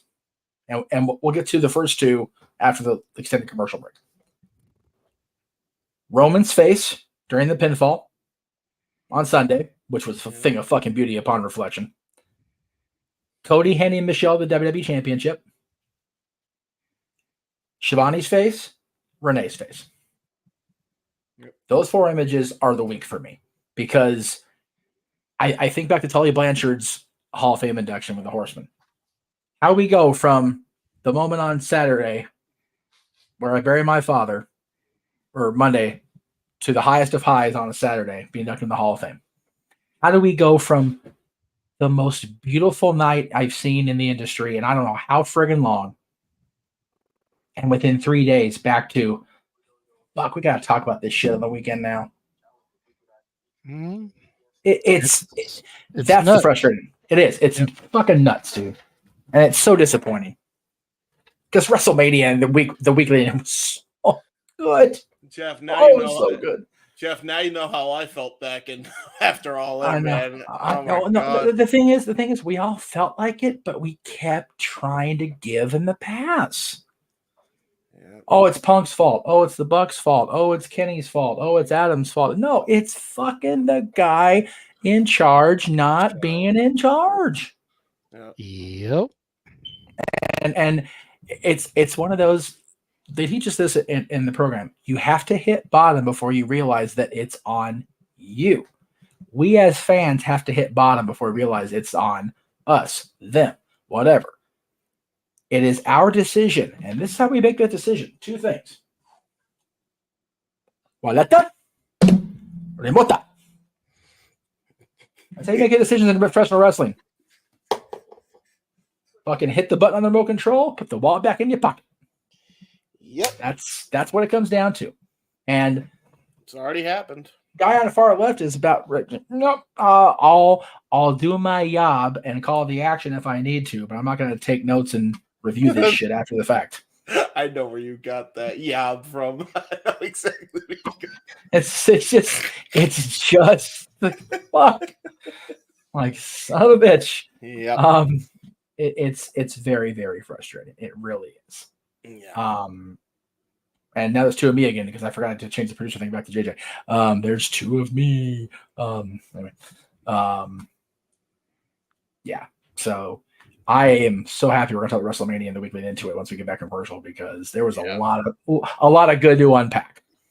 Yes, there was, and we will get there momentarily. While the video was playing, while we've been kind of talking post video, I've been trying to make the new Happy trailer, and it should just about be ready. I just need a couple more moments here. So now you're good. We can. Do you want us to stall for time? No. If you can stall for time without beating this dead horse any further, please. Well, I have a funny way to do it, though. I mean, I could do it like Animal. That's gonna blow my eardrum out. Yes. But yeah, no, safety. Safet's got a great way to lead us into the post-commercial topic because both Corey Graves and Michael Cole said, I love professional wrestling is back, and that's been so telling. And again, we'll talk all about the fallout of WrestleMania and everything that happened after we get back from the commercial. It's just so, like I said, we live in a weird time. I was talking about this with my dad on the way back to the studio last night.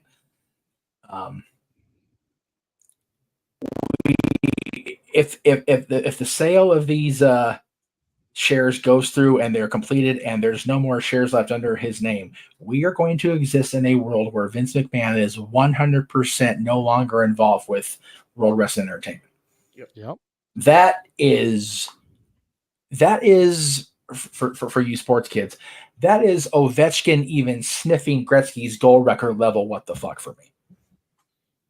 Because my father and grandfather were in the building the night Gretzky passed Gordie Howe goal-wise, 802. He made like 800 and whatever it was afterwards. But I never imagined in my lifetime there'd be a player that would even be able to touch any of Gretzky's major records. And here we are. Ovechkin plays another season, regular season, averages a goal every other game next year. He's got it. What? Yeah. Vince McMahon not being in the WWE, and then the other McMahon members still being at WrestleMania. We saw those pictures. We'll talk about that. That's what's crazy. Anyway. True that. Yes. Okay. Okay. We're done with this now. Yay! Until they do something stupid again. I'm not coming back here if they do something stupid again. Just fair warning right now. I'm letting you know. I'm letting you know that right now, JJ. That's the last time I'm ever doing this shit again. Fuck all that noise. Anyway, continue. We're still gonna stop. Let's try to get Noah's attention because it is the Happy trailer that Noah looks forward to every single week. Paging Noah Foster. Noah Foster, you have a video on the front screen. Ha! It's time. We will be back.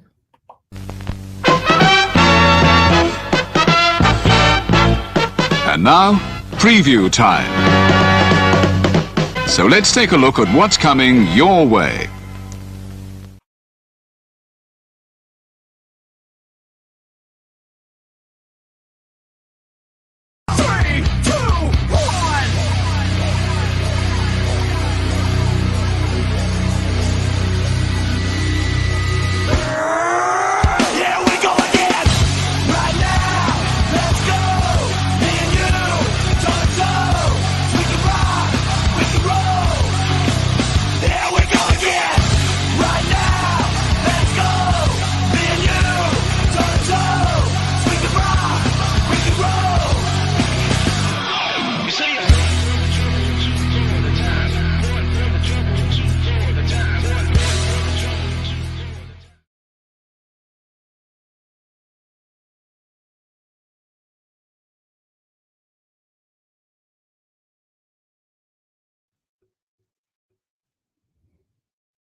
Well, I guess now that we're finally back to a positive light, all the wrestling, all the wrestling, all the wrestling, all the wrestling, all the wrestling, all the professional wrestling. Damn it! And not even all of it's in that trailer yet because New Japan Pro Wrestling had 2 pay-per-views. Oh, God damn it. Damn it, all the hell. Why you do that to us, Noah? It's not his fault. It's New Japan. Well, no, okay, so did they make Resurgence an official pay-per-view? Yeah. Yep. Oh, okay. Yeah, it's been an official pay-per-view since. And that's the second week of May, right? May May 11th, 12th, whatever it is. Okay, so we have May 18th for sure. For now, nothing booked. And if they do indeed move Battleground to like June 2nd, wherever it's going to be, there's one weekend in June because we have Forbidden Door in there too. Yep. Yes. Why you do wrestling for? I go see professional wrestling is forever, and I'm grateful for it. Also, Oh, it was yes. a great way to get through some of my favorite songs on my playlist. So, Dude, whatever y'all were doing, I had my PC muted pretty much the most time. Only time I unmuted was as soon as I saw the trailer. Anyway, what are we doing next? I'm tired. WrestleMania. All right, WrestleMania. Oh man, it's gonna be like I said, the content itself, the matches and the shows themselves, very rarely fail to deliver. Yeah. So the Weeks Are Gonna Die tour will continue on, and like I said to y'all in private, if that tour doesn't kill me, the teenagers will. Either way, yeah. All right. The fact that, as a result of everything from the last topic we discussed, led to the entire AEW pay-per-view calendar schedule being released. Yes. I mean, thank you. At least now we can be prepared for that, and now it's just a matter of what the WWE will throw at us. Yep. Yeah. Yeah. But And TNA. Yeah. Yeah, and TNA. You're killing me, Smalls. Well, no. What's cool is if we go to Resurgence, JJ, if we figure that out, we can at least tell these, hey, you guys got to cover the commentary because we ain't gonna be there. We'll have to be the guys. Yes. We'll have to be the guys. All right. I always love that. So, now to transition into something a little bit more positive. Yes. A little bit happier. Happy. Think happy thoughts, right? Yes. We are going to discuss WrestleMania. Yay! And now for something I hope you really like.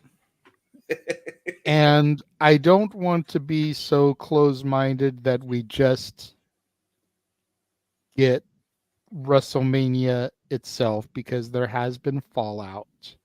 Sure. We've seen the Raw after Mania. We called it. It was a live watch along here on the Multiverse of Media. Most of us have seen NXT that came after it. Some of us haven't seen SmackDown, but I mean, even if you haven't seen SmackDown, pretty much everybody has heard of the newest signing that joined the bloodline. Yes. Yes.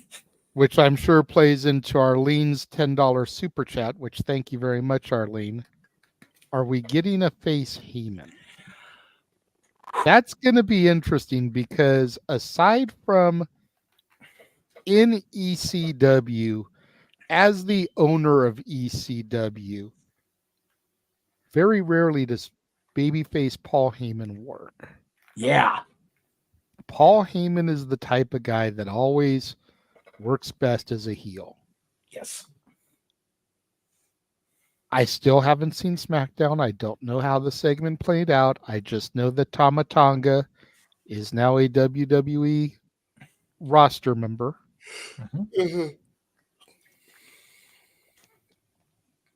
Could Roman and Paul Heyman become part of this new bloodline?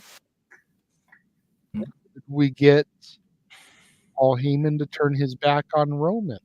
Like, yeah. Again, if something has already happened, please do not say so in the comments because I don't know what went down. Oh, okay. It's just speculation here, and for the people putting their questions in the comments, attach a super chat and it'll get answered. Otherwise, Yes. Because you'll know better. Yeah, seriously. Or else I will break out the band hammer because you do know better. Wait, whoa. But yeah, it's just like, could what we know as the bloodline be absorbed into this and Roman and Heyman go along? Or will Heyman turn on Roman to continue being the wise man for this new bloodline? I think that is the ultimate question here. Yes. So, without going into spoiling SmackDown for you and those of you that did not get to watch yesterday. And let me just, before you continue, let me just say I am going to go off camera here because I was just given dinner. Oh, okay. That way I can eat and not be on camera, but I will be hearing what you say. Mm-hmm.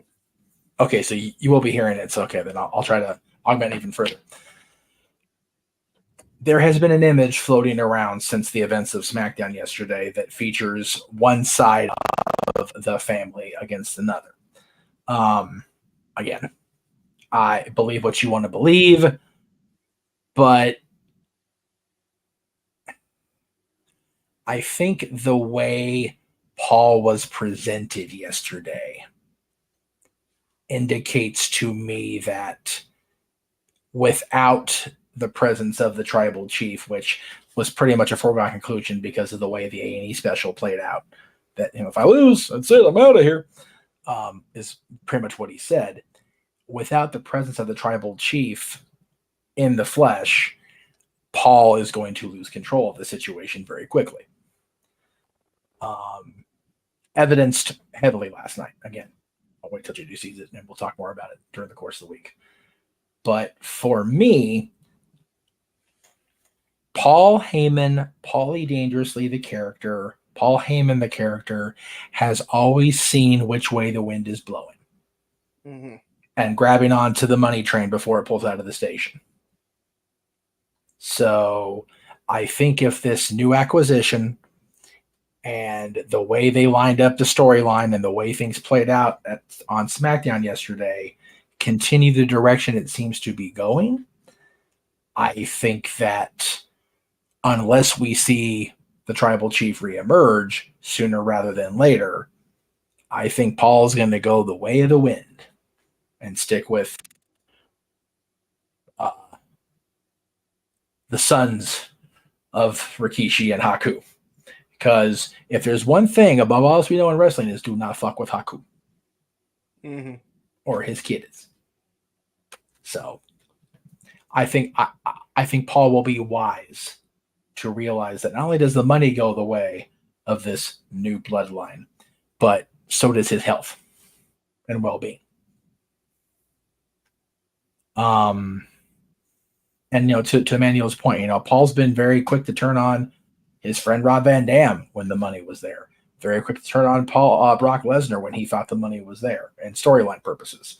Very quick to suckle the teat of Vince McMahon less than 2 years after reading the riot because Stephanie was getting fired. Oh, I got a GM spot. Hey, pal. Very quick to jump off of that train when he was going to have to end up working for Eric Bischoff. And no, I'm out of here. Okay, bye. So the character Paul Heyman is just as wise as Paul Heyman the man.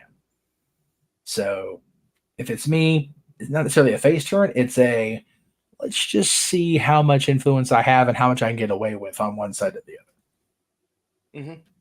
Still a Paul Heyman guy. Will be for life. But Paul Heyman, the character, is going to have a lot of redefining here in the next few weeks and the next few months. And if we do get the bloodline imploding, for lack of a better term, and having a battle on screen, I think that's where we'll get his final decision. Let's keep in mind, if nothing else, Paul Heyman knows how to be manipulative. Yep. Oh, yeah. Yep. He knows how to play every angle to make sure that he is taken care of. Sure. He said it in that promo to Vince McMahon. Sometimes as promoters, we lie just to get to the next day. Yep. And after what happened on Friday, he's going to have to do everything he can to get through to the next show. Yep. So, Mikey, since you just recently joined, what are your thoughts on WrestleMania week as a whole? First, let me say, you guys kicked ass. You did a great job like you always do, so I'm very happy and very proud of you, as always. From what I saw all of night one. Night two is still a bit of a blur. I might need to go back and watch it because, with whatever I'm battling, sickness, allergies, whatever, I don't remember I remember bits and pieces of the show, but I do remember the main event. So I actually was fully conscious all of that for that part of the show. Great moments. I'm very happy that Cody finished the story. I'm the night after with the meeting between Rock and Cody was well produced, well put together, very mysterious with the handshake. You know what this is. We still want to know what it is. We have our guesses, but when with one story ending, another story begins. Where it's going to go, we have no idea. We just have to sit back and watch and let it cook. So it was a great weekend from what I remember from it, and it's going to continue. It's going to be on that high. I've got faith in the company. I don't think they're going to screw it up. I want to see more and more character builds. I'm curious to see what Damian Priest is going to do as champion now.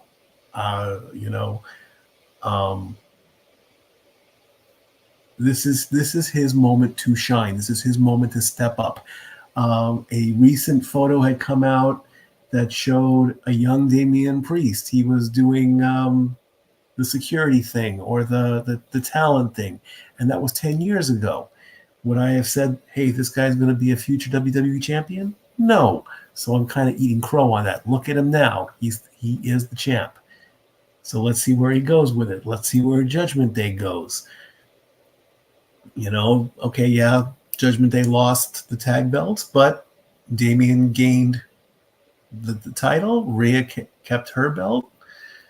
Don't know where Dom Dom's going. Don't know where Finn's going to go. And R-Truth is a national treasure, and congrats to him too. So overall, a great success.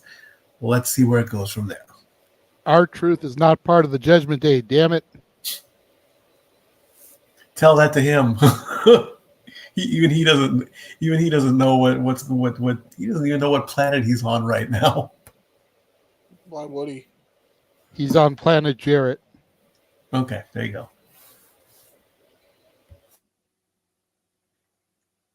There we go. Planet Jarrett. Wee woo, wee Now, hang on. He's at WWE. It's at least Planet Stasiak. That's a deep reach for something I know. Wait, hold on. Let me do Planet Stasiak then. Oh! There you go. No, that was prior to Planet Stasiak. That was just Sean being a dipshit. That's true. That's true. Damn it. That's true. He's a chiropractor now. He's trying to put people back together. There's a thought. Anyway, Yeah, true. Good old meat. Noah, before I throw it over to you, I just wanted to show this adorableness that permeated my Twitter feed this afternoon. Oh. Can't see it. Oh, good Lord. He's so adorable. She's just the best. She's the best. For those of you that don't know who that is Cody Rhodes's Y. Yep. Finish the story, Papa. You did it. Noah, WrestleMania weekend, Raw after Mania. Your thoughts, your takeaways. Truly enjoyed it. I mean, again, like I said, it felt like the best WrestleMania I've ever seen. Best since WrestleMania 19 when I last truly cared about WrestleMania versus being a 1 to 2 night card. So, I mean, again, I'll say it once, I'll say it again. It restored my feeling that professional wrestling is actually being respected now, associated with the letters WWE. Now that we took away those two words. Felt that since the Hall of Fame speech by Paul Heyman, when I went back and rewatched the Hall of Fame ceremony. Right now, it feels like a complete reset of the landscape, and I'm very curious to see where things go, even at the draft, where you have 3 figureheads that know what they're actually going to do now and trying to define a brand.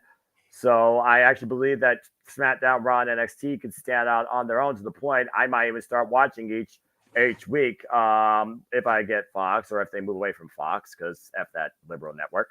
But overall, I definitely care far more about WWE than I've had in probably the last decade plus. WrestleMania was truly special. I'm glad that Bayley finally got her moment. Deserved it, damn it. I'm glad that Cody finally was able to finish his story. And to those that aren't, too bad, so sad. Move on. You'll live. I definitely felt that Rhea Ripley had a great match with Becky Lynch despite Becky's health conditions and the fact that Michael Cole is a pussy that can't handle Midwest weather, being from Texas. The Snoop Dogg thing, the Jin thing, the Taylor Swift brother on brother family tree nonsense. Fuck all that shit. Don't give a fuck. Overall, though, WrestleMania weekend was just a fun time. Not just WWE, but everything in general. Absolutely loved Ring of Honor Supercard of Honor, despite the fact Don Callis confused me even more than before.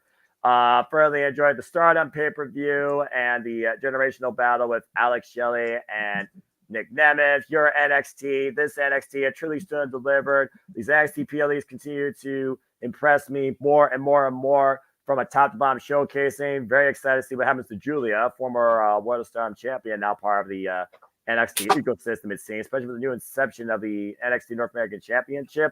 And overall, it was just a great, phenomenal time to once again be a fan truly of professional wrestling across the board. No matter what company you're looking at, if you look at just the work rate, the talent, the storytelling, the showcasing in the ring versus the the other stuff that people live off of because they don't have a life outside their phone or have to know everything because they have to be connected to it for whatever reason, whether paid or unpaid. But further enjoyed it. I will say this.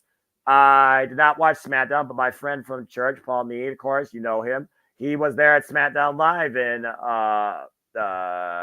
Detroit. And he was very surprised by, of course, the son of Haku, former multiple-time IWGP Heavyweight Tag Team Champion, World Tag League winner, multiple-time never openweight champion, of course, one of the sons of Haku as Tonga Lola, of course, still at Jado. in New Japan Pro Wrestling. Don't spoil it, whatever you do. So, I mean, at the end of the day, I was just really surprised to see him show up on my screen that night. And it truly feels like you might be in for a bloodline civil war, because I can't remember the last time I saw necessarily the idea come to fruition that you might see Paul Heyman vulnerable. Because as far as I'm concerned, as far as I've seen him, Wise Man's always been in control of the situation. So I'm on the ride right now with WWE. I'm planning to go to Raw when it comes to Toledo. I might go to SummerSlam. I might go to Toronto. Haven't decided on either of those yet. But I definitely am far more invested again in the letters WWE, now that's being defined by Paul Triple Levesque, showcased and being portrayed as professional wrestling. Let's see where this goes. Guy, you have no idea how much it warms my heart to hear you say that you're on board with WWE after the way you were 2 years ago. Yep. The growth there just makes me feel so proud. It's not his growth; it's the growth of the company. To be sure. No. What we do, JJ, is we get you and me and Dwayne on a trio for Noah. What can we say except you're welcome? No, do not animal that. God damn it. Quiet you. And while it may be the growth of the company as well, you know, it's also a personal growth, because I know, and Noah has said as much, that my energy helped with it. So it does mean a lot to hear that, and especially for him to put over NXT, right? Which will never be the level of his NXT, but with every PLE, it seems to be inching ever closer. Mm-hmm. Yeah. It's very telling, Jay, that I remember when I first started watching, it was like the celebrities that would appear at WrestleMania, it was like they were like there and they were kind of like, I don't know if I want to do this, if I want to be here. This is kind of a lowbrow thing, especially that WrestleMania, which was deep in the Gulf War, and it was just a mess. Man, there's people clamoring now. There's cities bidding now. There's cities that get entire, revenue streams for the community revolving around this show. Mm-hmm. It's beautiful, man. God, I can't even believe the fact that over 2 days, I was a part of a crowd that totaled 160-something thousand people last year. Got sick as a fucking dog from it, but that's a whole other chapter to the book. Yeah, it was so gratifying as a fan to have that validated. It's validating this year as a content creator. Go, you know what? We made the right decision to keep covering this stuff when we were told, not going to happen. Not going to go be a thing. And like I keep telling everybody, if they're in Vegas this year or next year, there will be a multiverse party. We will get there. No party like a multiverse party. Whoop. And if they bring all the companies to Vegas, including AEW, if he's still part of it, I will get out somewhere on the strip and do the Fargo strut with Jeff Jarrett just for Noah. Wee woo, all the way down fucking Las Vegas Boulevard. I will do that with my stupid cowboy hat on. That I said this is JM. I'll be in my hotel room in one of those self-driving Teslas to the venue. You dick. The problem with that, if you do that, Jeff, I feel like people are gonna confuse that as like a fucking police siren. Well, no. See, as long as I don't wear the Jarrett pajama outfit like he wore at Rumble with his man titties hanging out, I'll be okay in Vegas. Yeah, that's fair. That's fair. That is. Nobody see Jeff Meacham like that. Jeff Jarrett pulled it off barely. That is true. Jeff Meacham like that is a no, Jeff. That's a bad Jeff. Go back to your hotel room, Jeff. But if they're in Vegas this year, hell, if they're in Vegas all the next few years, we going. That's fair. Won't be a thing because it's right there. Well, right.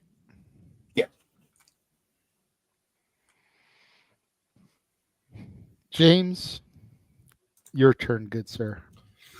I mean, I said it a couple weeks. It feels like a couple weeks ago because of the last crap has been a lifetime ago now. But no, I said it a week ago now that this is the greatest week that I could think of to be a pro wrestling fan because there was not a single bad match on the card that I saw that week. And he said the same thing. He's seen more than me. And really, when you talking, I mean, you had one bad match. It was one match out of, and it wasn't even their guys' fault, right? So out of all the weekend, out of all weekend, for it to just be a one bad match thing that's a rarity.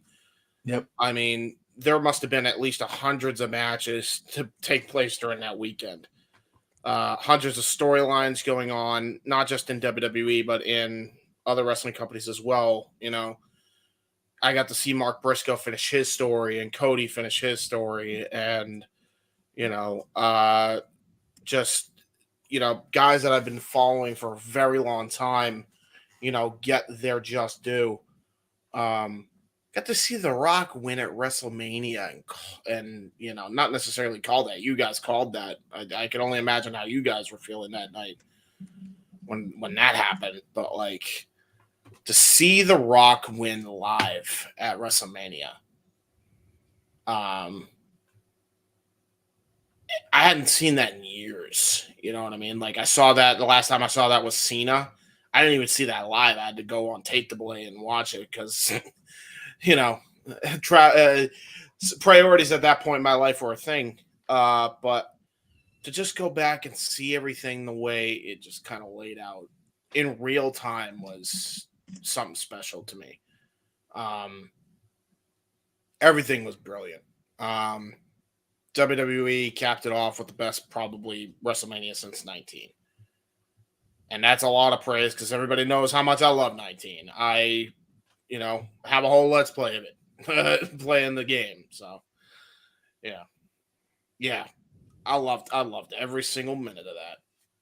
Loved every match, loved every show, and one bad match. That means you must have been doing a pretty good job all across the board, industry wide.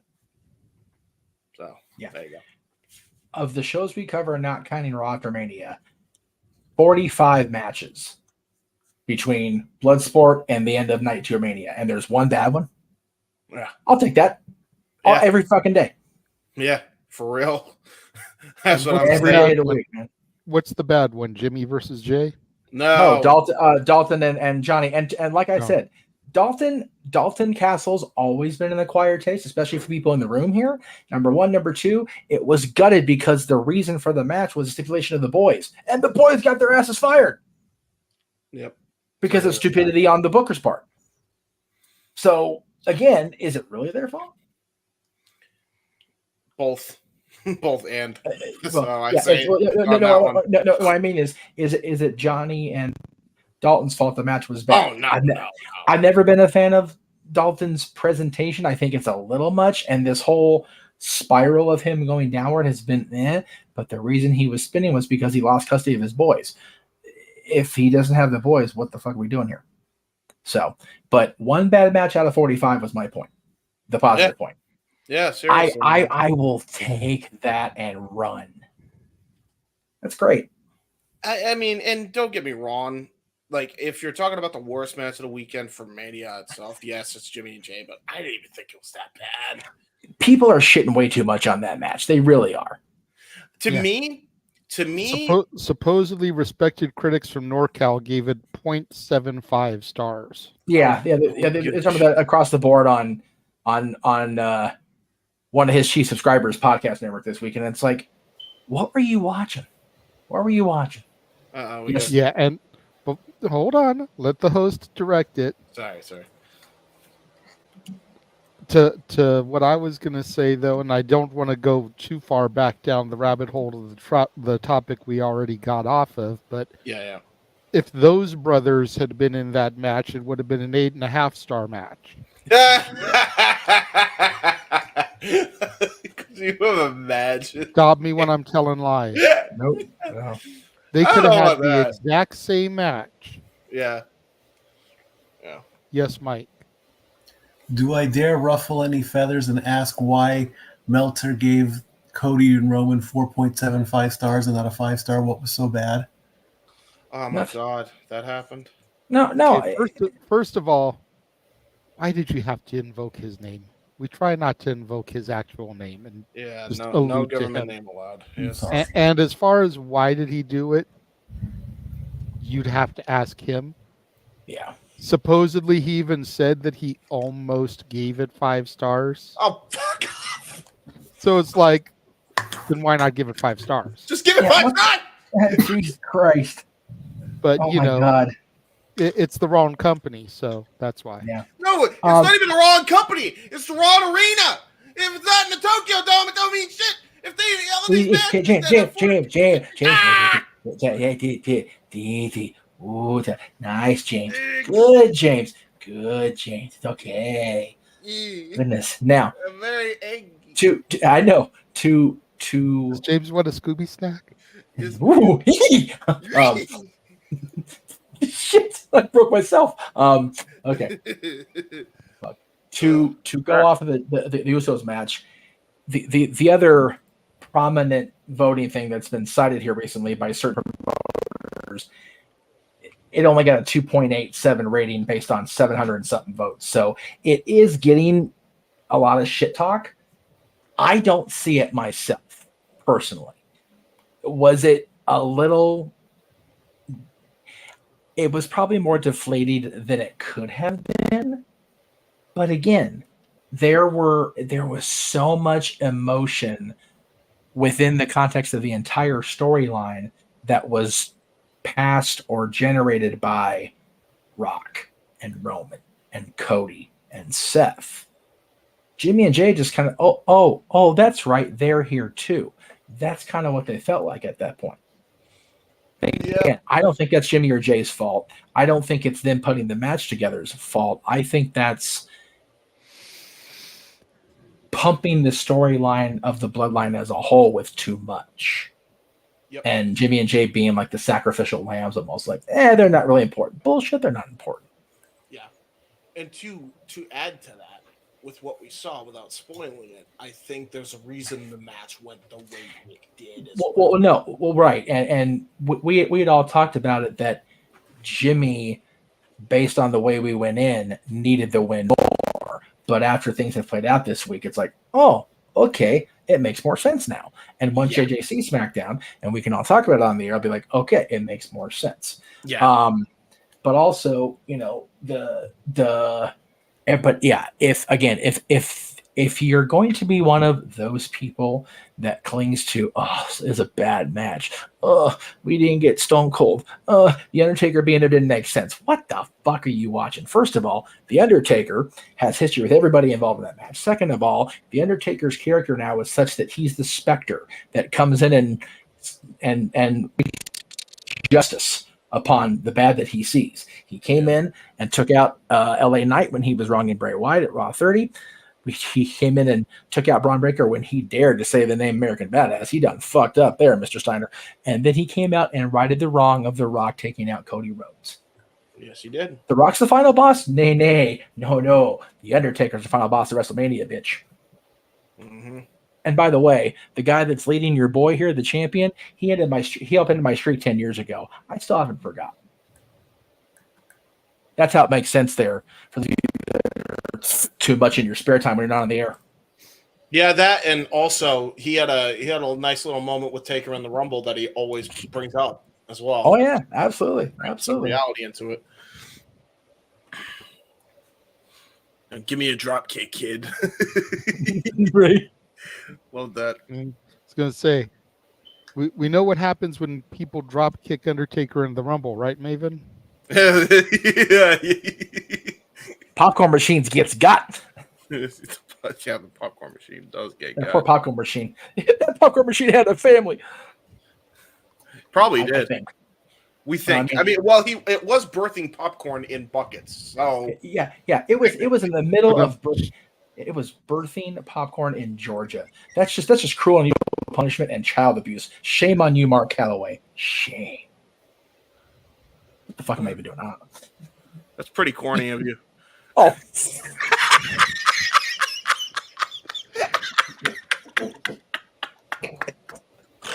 I almost passed out of my own joke. Noah, We try to go give for him the line for me, please. No, What? we need the line. Oh, yeah, sorry. I was doing other stuff. I didn't even hear what he said, but he must have did something that was stupid or innuendo based. So, okay. No. Damn it, Jags, you freaking idiot! I deserve that. We try to go for a kernel of seriousness, and we see what happens. You're not helping me, Chim. Oh, well, I did. You know exactly what you did. I didn't do nothing. I just sitting here doing my shows. I did nothing. He said a funny joke. I did. We had popcorn earlier during the other part of the show. I just go with the theme. It's the theme of the night. It's popcorn night here in Open Mic Night. Popcorn? It's where the popcorn ended up being. It ended up being in Noah's little box there. Oh, actually, it's on my shelf. Still have plenty left for. Well, there you go. I come home from church. There you go. I'm gonna say Kept pretty good for 20 years out of Georgia. Pretty good. Broadway mix, caramel and cheddar popcorn. Oh, that sounds good. That does sound great. It does. The best sweet and salty combination I could think of. Change subject. Hurry. Yeah, because I'm fat. No, yeah, no. Help. So for me, yes, there you go. I still don't know if it was the greatest WrestleMania of all time. That's fair. And I only say that because the dust has just barely settled. Mm-hmm. I feel like we're still looking at it through rose-colored glasses.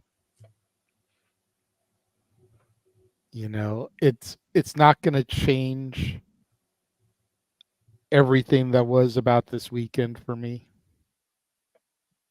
And just the ultimate joy that filled my soul. Being able to call the Hall of Fame, stand and deliver both nights of Mania, Raw after Mania. The moment the title changes, the surprises. Yeah, I don't know if any of you actually downloaded and watched the call with the video footage and our calls laid over it, because nobody actually replied to it, so I don't know if anybody actually watched it. I replied in private, but it's okay. Just an emotional roller coaster, to say the least. Yes.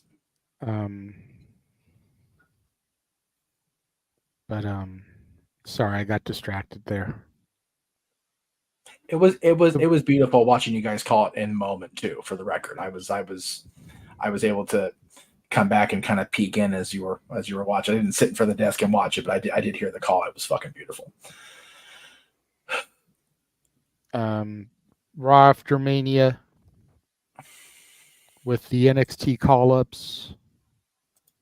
You know, Ilya Dragunov and Roxanne Perez getting their moment to shine on the roster. Very cool. Winning their matches. In Roxanne's case, being able to exercise a demon of sorts. Yep. Bar. And man, she had a banger of a match in NXT too. Yeah. And with then Natty. And then Ilya and Shinsuke. Ooh. And then poor Chelsea Green. Right. I mean, I would say who did she piss off, but I know exactly who she pissed off. And, you know, he's a former multi-time NWA World Heavyweight Champion, so. Yes. Kind of don't want to piss those people off. Bigger Kevin than she's a Karen. That's fair. Yeah. Do not fuck with a scrap daddy. No. Especially when he got his raw GM suit on. He won't light your face on fire, but he will send you to the ring and get your ass whooped.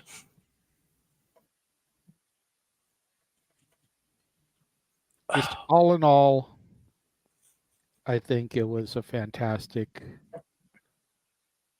week plus, because you really do have to go back to the Bloodsport X.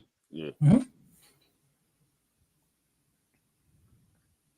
Yeah, I still haven't seen any of that stuff yet, but from all accounts, it was fantastic shit. So yeah. That's a company I never watched before, or thing I never watched before. It was cool just to be part of the production side of it. Going back and watch it was like, wow, this is different, but it's still fun to watch.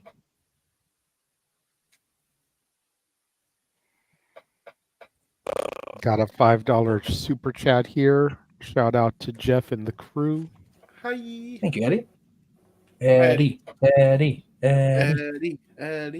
And then we did get another one a while back from Arlene. Another one to even things out as she likes to do. I just was waiting to try to get through everything before we got to it. She says, in my opinion, I hate the fact that people are saying they didn't want Rock versus Roman for the title.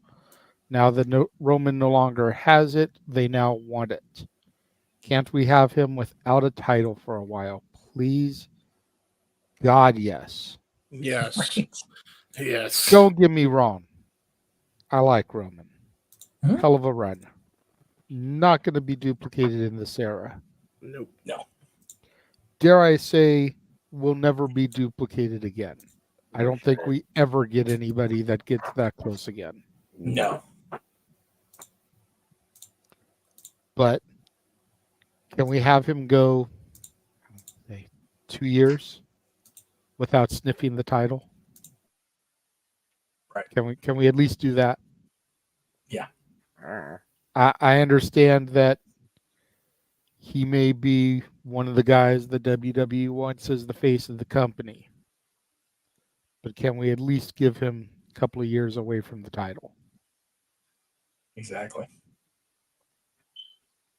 You know, let Cody cook. Let LA Knight get to that point. Let's get Drew a good title run under his belt, assuming we can get him to re-sign and stay with the company.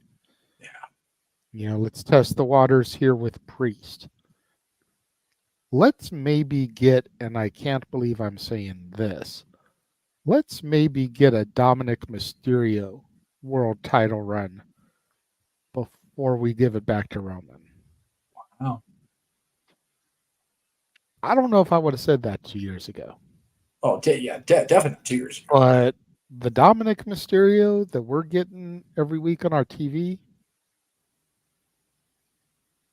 he's got it in him to be that super heel champion. Yeah. You know, I hate comparing him to this caliber, but he could be like 80s Horseman Flair. You know, that heel champion that everybody just wants to get, and you see him overcome every odd. Triple H, you know, during the Reign of Terror. Yes. I'm not saying let him hold it that long. Yeah, no. But give Dom a good 6-month run with it. You know, at least maybe Mania through like SummerSlam. I think that would be solid. Gunther is a Raw guy, yes? Yes. As far as we know. Just kind of projecting. It's like Priest has it. I say Drew wins in Scotland. But I really want to see Gunther pick up the title in Berlin.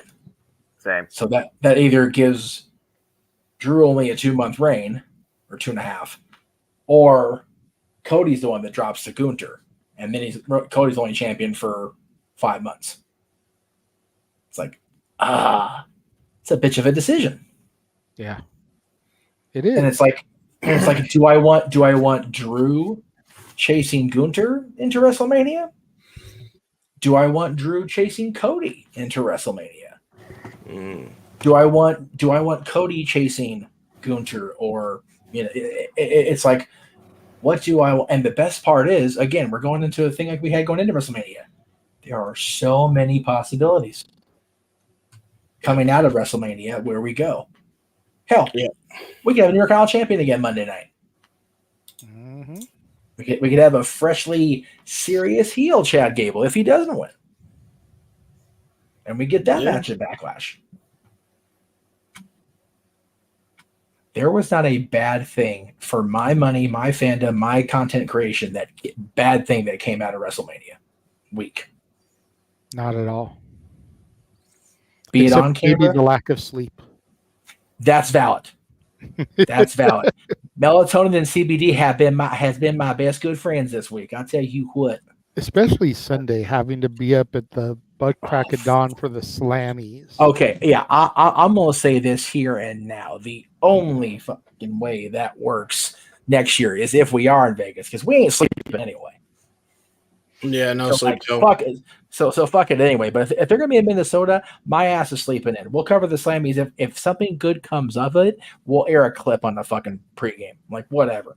Because as fun as the Slammies were, it was great to see Big E out there. Great to see Kathy and her Kellys out there. But goddamn, that was 2.5 hours. I could have watched this shit later. But our truth. Oh, okay, and truth in his red square. That's fair. That's Byron Braxton and Kayla Saxton. Jesus Christ. Like I said, keep Nicolas Cage as far away from Ron Killings as humanly possible. And dangerous shit. Let's not overlook the fact that Dominic was on the stage when the Judgment Day won an award, and they cut to a video package where Dominic was in the video clip. Dude, somewhere, and I hate that I'm going to praise this bucktooth buffoon, but somewhere, Kevin Dunn and the old man are sitting back there going, sitting, off site somewhere, not at the show, just going, that was bad. That was bad. Yeah, that was something. Yeah. Of the wrestling cards themselves, not a bad thing. The Slammies, it's kind of were what they were. But again, the Slammies were what they were, but it was also trial and error. It was. That's why I give them all the rope in the world for this time. Yep. It was the first time back in a while. Yes. It was the first time they tried doing it like on location like that.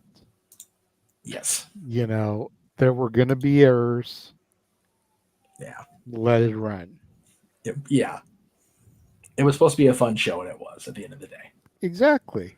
It may have been fun for wrong reasons. Yes. But it was still fun. I will say this. If we do end of year awards, if they do Slammies next year, whoever did Kathy Kelly's wardrobe for the entire week deserves all the Slammies, all the awards, all the everything. Yes, indeed. She was the best dressed woman on the entire staff all weekend long. She was on point. Samantha? Samantha. Okay.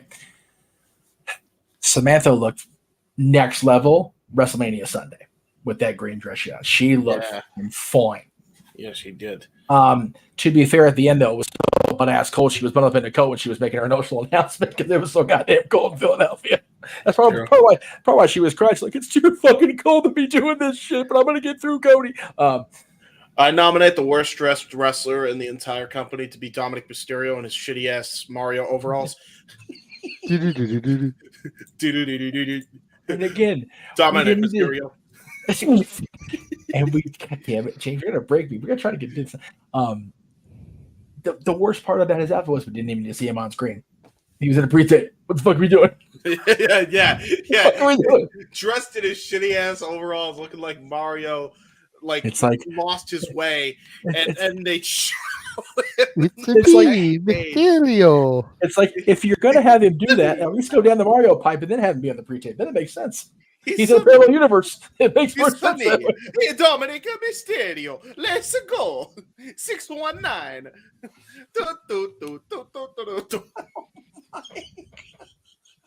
If you guys haven't seen the Slammies, go back and watch and see Dominic come out in the brother looking like a combination of Mario and what's the? Why am I blanking on the guy's name? The guy who says "Get her in." Larry the Cable Guy. Yeah. Oh my God. Yeah, No. a mix between Larry the Cable Guy and Mario.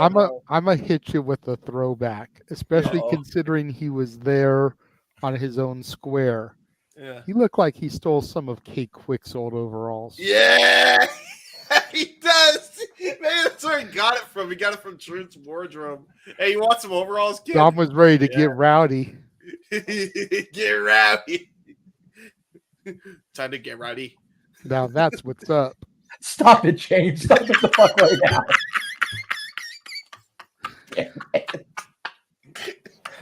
Don't make me laugh too much because I'm going to have the worst coughing fit that I've had all weekend. Stop it. I'm trying. I'm sorry. You're on the wrong show. That if you had don't the want to wrong laugh, show for that, dog. No fucking kidding.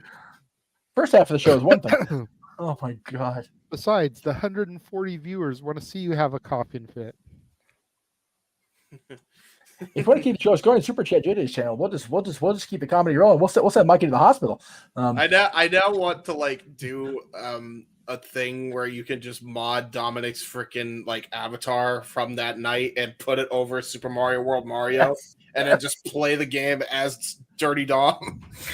Dun dun dun dun dun dun dun dun dun.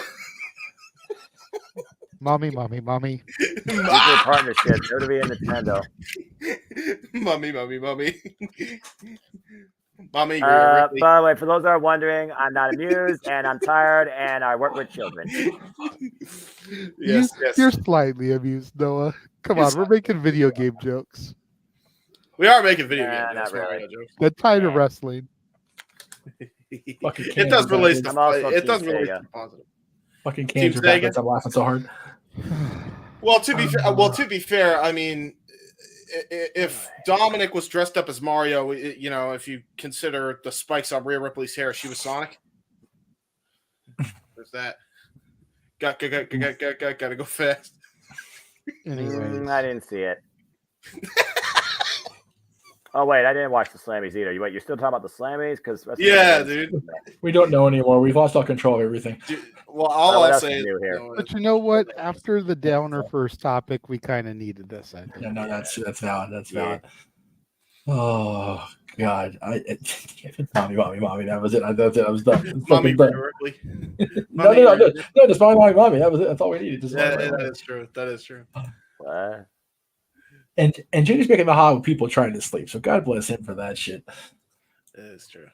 And if you want to change brands instead of the Sega, you can go Vega. Vega. So wait, are we talking about Zelina or Street Fighter 2 now? Yeah, Selena Vega. Capcom is Street Fighter. That's a whole different company. So. This is true. There is a character in Street Fighter. It makes sense. See, it all makes sense now. Raw's Nintendo and SmackDown Sega. It all works out. Red Mario and Sonic. It makes sense. Yeah, it's great. I mean, So does that make NXT? What is NXT then? PlayStation. PlayStation. So does that make NWA Atari because of how bad it is? How dated it is? Yes. Okay. Yeah. Fair. Yes. Okay, cool. All right. Okay. We should do like a whole. Oh, damn! With a deep cut in the upper left. Yeah, that's a good one. Or one of the original PCs that you'd play the Oregon Trail on.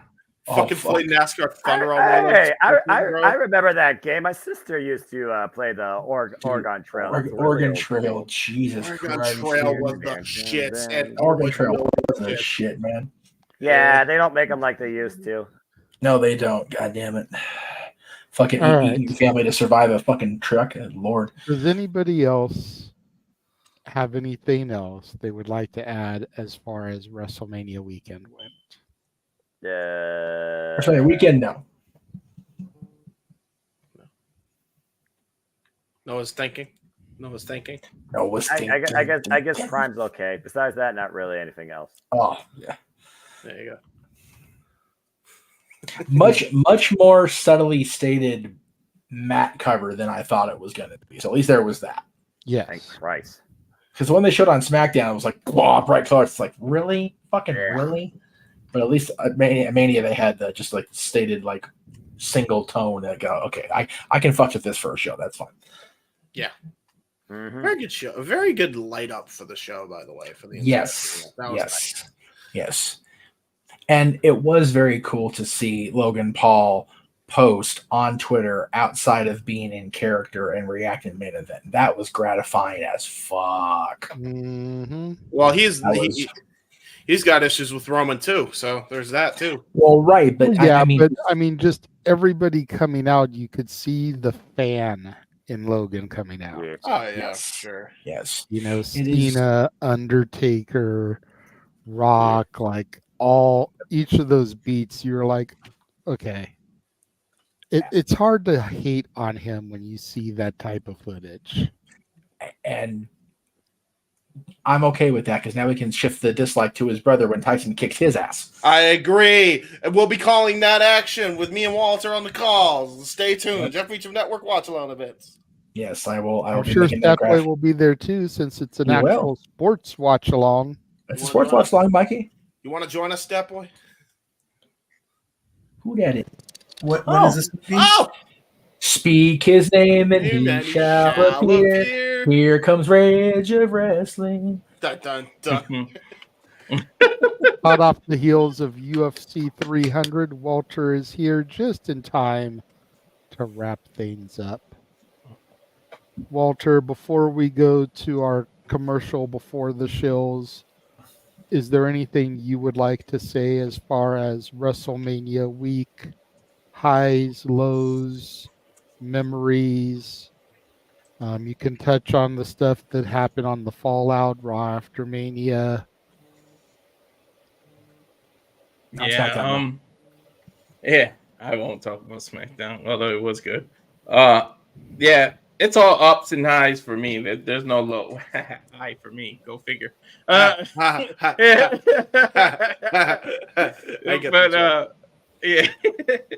But yeah, it's all right for me. Being there in person it's just a whole different atmosphere. To get that atmosphere, I wish I could have went to Stand and Deliver, but I heard it was awesome. I did see you guys doing your watch along for it, so I got my NXT information from that. But yeah, of course, Cody finally finishing the story. We'll see what happens, and we'll move on from there. But that I tell you about touching on Raw, that has to be the best Raw after Mania in at least 5 years. At least 5 years. At least. And SmackDown too. I won't say what happened, but even SmackDown too, because it's just been dull. It's certainly the best Raw after Mania since they did the 2 nights, and it's Triple H's era now. We'll see what he can do. Like I'm looking forward to it so much. But Raw, yeah, to see Awesome Truth do what they did, and R-Truth just jump in the middle of Damian Priest's celebration, funnier than all hell. Like, God bless R-Truth. We, like you guys said, we need bubble wrap around that man and protect him at all costs. I wish we would unblock me because I didn't do anything. But what? I didn't do anything to him. I always speak positive, but I know he's going through something personal. So positive energy out to I believe it's his cousin or something. Somebody was in the hospital, and I saw a couple pictures of him with the Raw title. But yeah, I'm looking forward to this new era and see what direction everybody goes in. We'll see. I guess the draft is coming up, and that's when they hit the reset button. So we'll see what it leads to. But it's going to lead to more and more streams for us and more We's Are Gonna Die tours. So we'll see what they do. But yeah, Mania was excellent. This is the best Mania. It's up there right with WrestleMania 17. I have to take a couple months to reflect to decide that, because I know Aaron and a bunch of people jumped on it, said WrestleMania 40 is the best WrestleMania ever. But I mean, we just watched it. I got to digest it all. I still haven't even watched it from the Peacock version of it because I was there live. I haven't actually watched it to get the other perspective of how it looked on TV. But I mean, it is up there, but I can't say the greatest without digesting it and taking a few moments or a few months. Yeah. To add to Walter's point, you know what this Raw after Mania reminded me of? It reminded me a lot of like how an NXT after TakeOver would be. And that's very praised. It's very good. It was very good during those eras. Those are the good times. Yep. So I just wanted to add that in there. But yeah.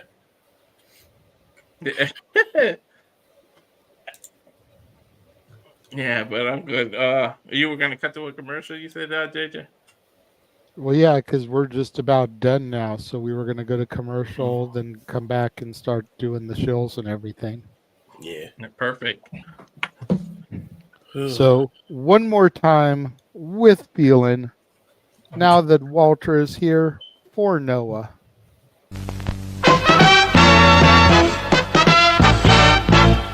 And now, preview time. So let's take a look at what's coming your way.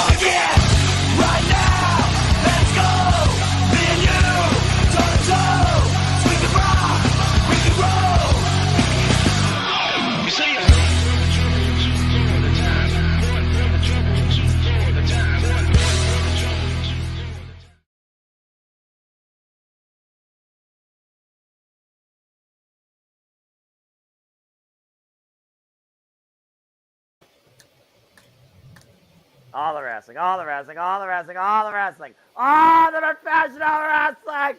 Damn it! And there's even more with the fact that New Japan Pro Wrestling has 2 pay-per-views known now with Resurgence and Capital Collision. Can't wait to see what else is ahead. Damn it, I don't want to think about having to add more pay-per-views just yet.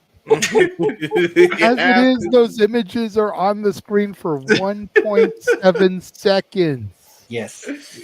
I just love that. I always give you Noah. I always give you the Damian Sandow treatment. I don't. You can't notice it because they give you the solo, but I'm always like right there mirroring you. That's right. Oh, sweet baby Jesus. Yeah. All right. All right.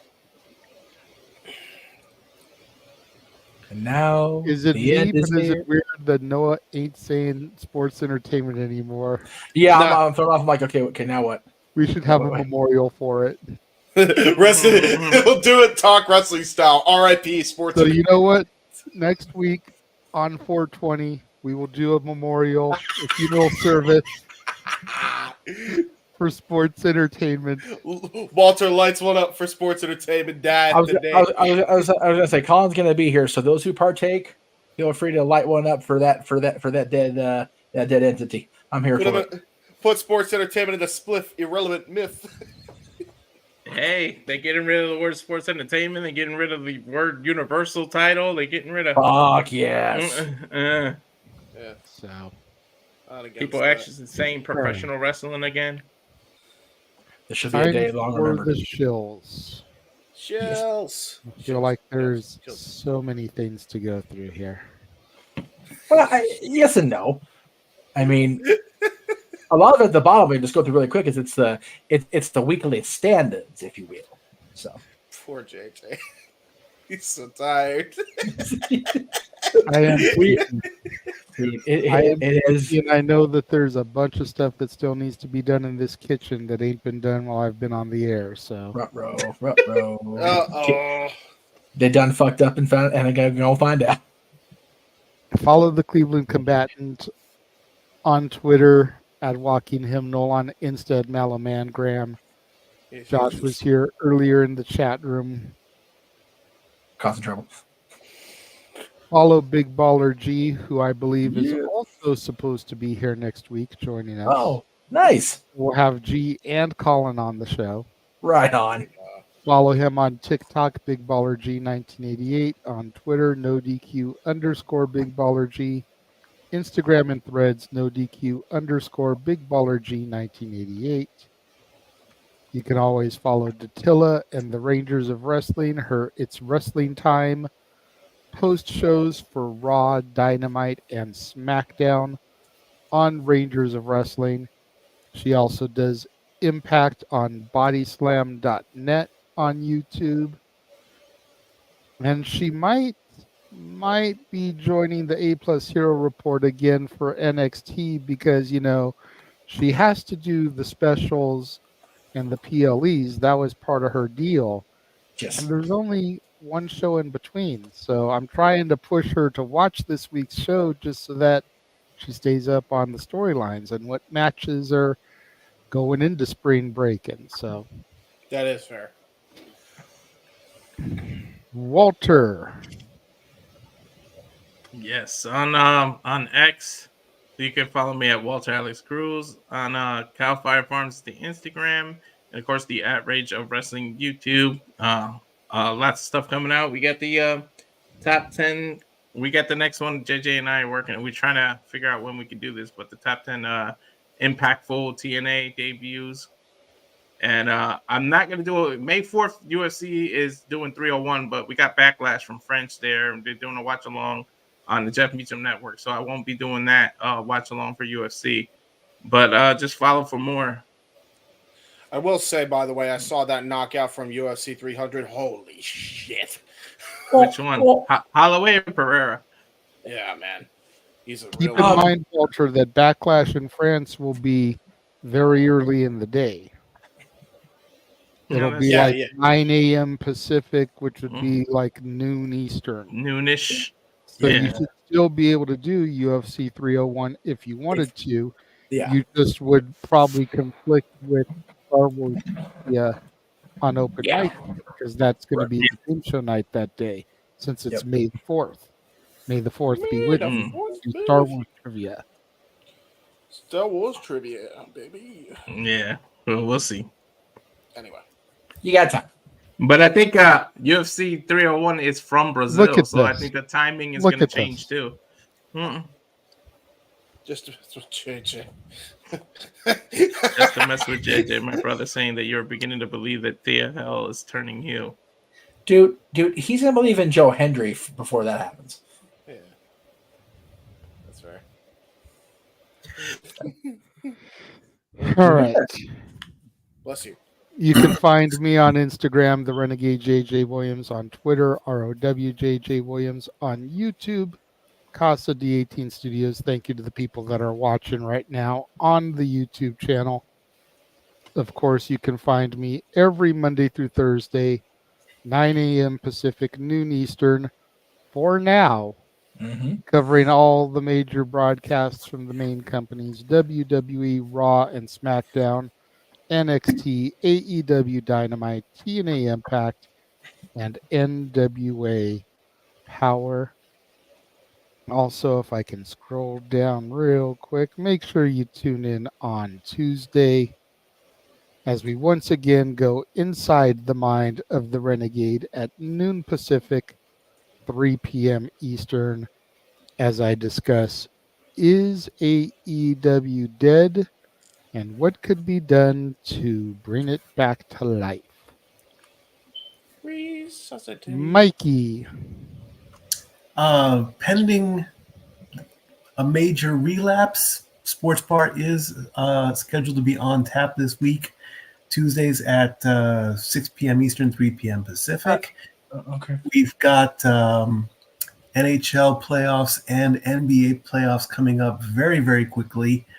The seasons are wrapping up this week.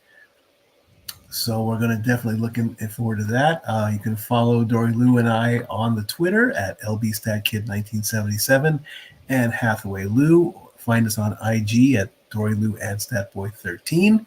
And there are our Facebook names as well. Remember, use the hashtag StatBoyApproved and StatGirlApproved.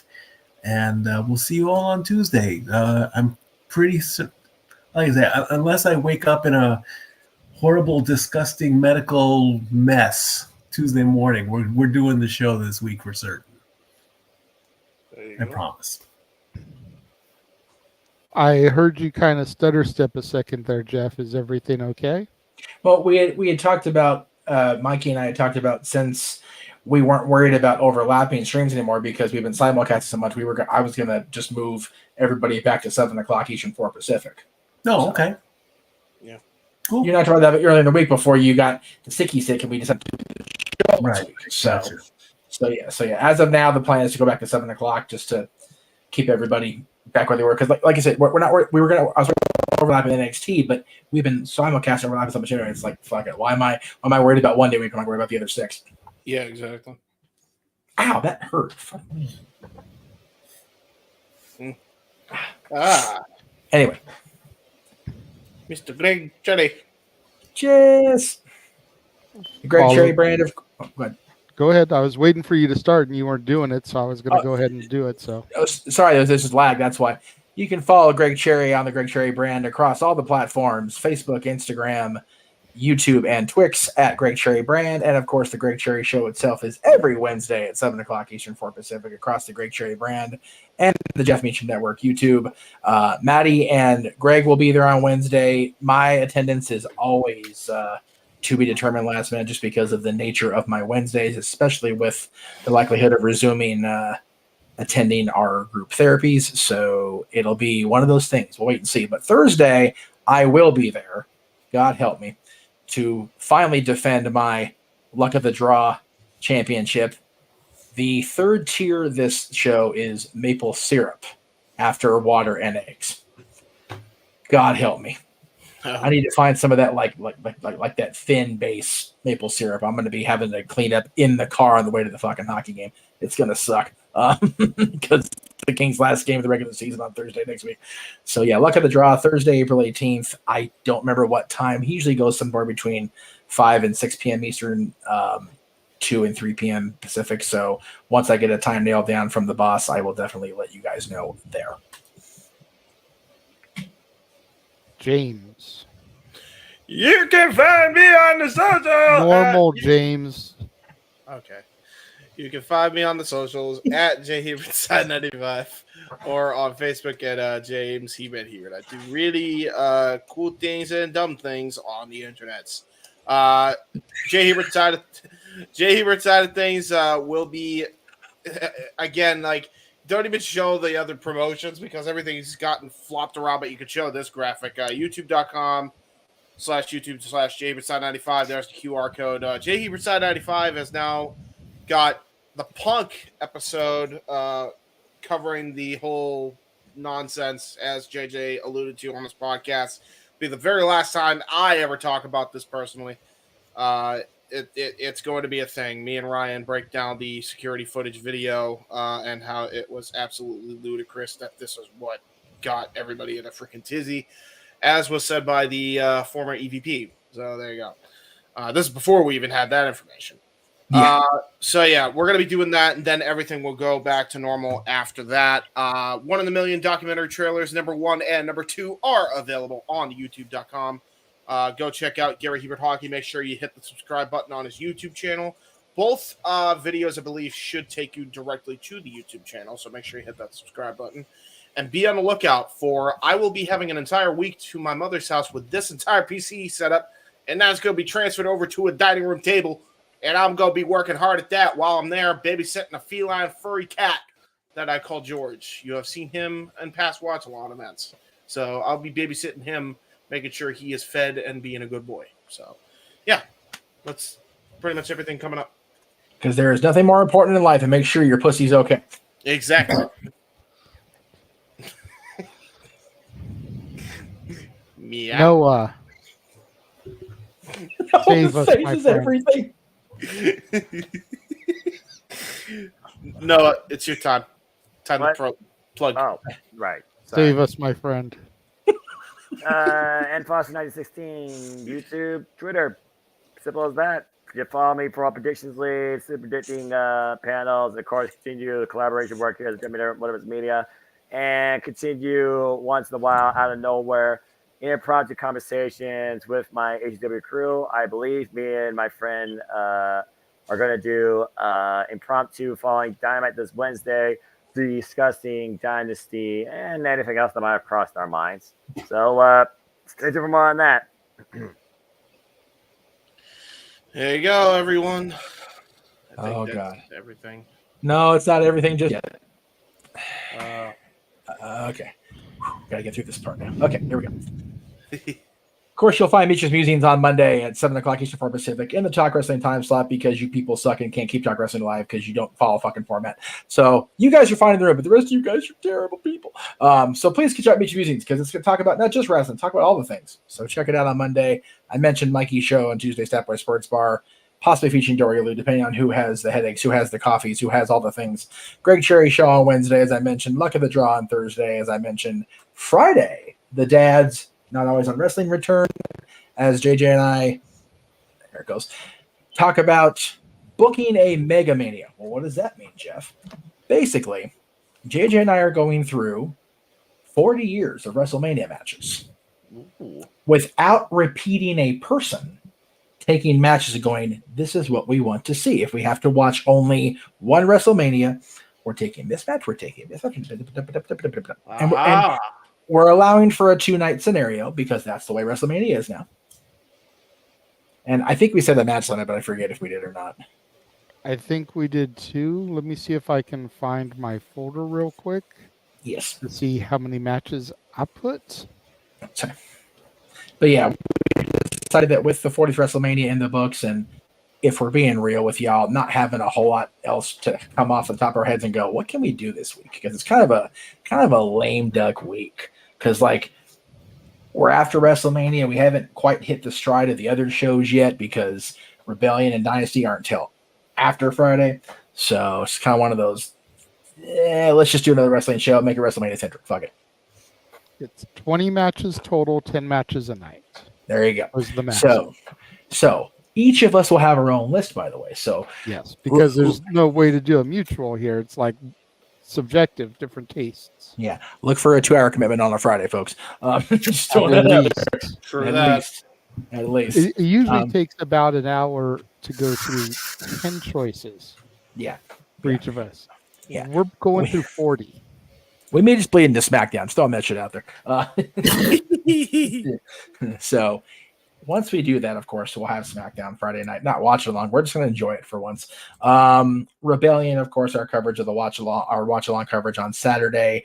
Datilla not only got her tickets that she didn't want sold, she is going after all. So fucking cool. Happy for her that she got those tickets sold. Just kind of happened out of nowhere, which I thought was really cool for her. Of course, next week we'll be back here, same bat time, same bat channel with more of the shenanigans. Hopefully a little more subdued, but actually hopefully not too at the same time. And then Dynasty, of course, AEW's pay-per-view offering for April will be on the 21st.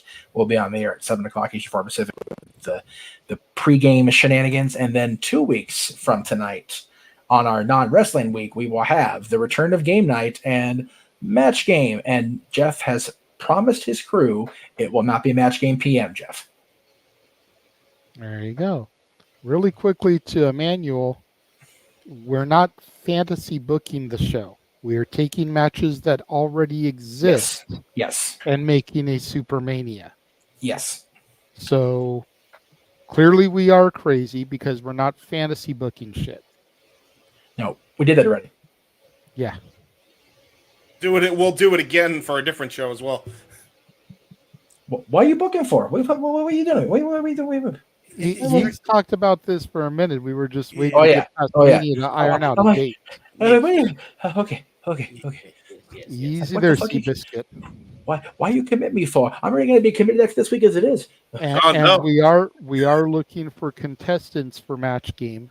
Yes. Because we do not know if Greg Cherry will be able to be here to defend his crown. Right. We need to discuss with him about that. So we need at least one contestant. Yes. We may need 2 contestants for Match Game. And Noah said he's producing, so I'll end up hosting. So as long as I can be on the panel again, damn it, because that's right. Last year. That shit was I fun. think all I did was literally just that last time. I didn't really need to produce anything.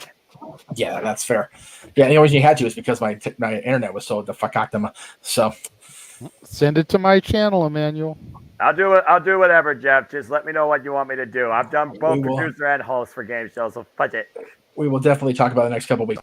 Also, mentioning that point, thank you to everybody who has super chatted over the last week. Mm-hmm. Once this money clears tonight, if the balance continues in my head the way they usually do with YouTube, I already hit threshold. And I still have a little ways to go, which is why I'm saying send it to my account. So thank you to everybody. This is why we do WrestleMania week so much. Do so much coverage because it's almost a guarantee. So thank you to everybody that has donated in the last 13 days. Yeah. I forgot the fuck day it was. Thank you all very much. It is always refreshing to go to bed and wake up on a Sunday or Monday knowing that everything after today is gravy. So thank you. Especially since we're not at the halfway mark yet. Right? Seriously, we're going to get halfway and go, dude, it's bonus point after this. Thank you guys so much.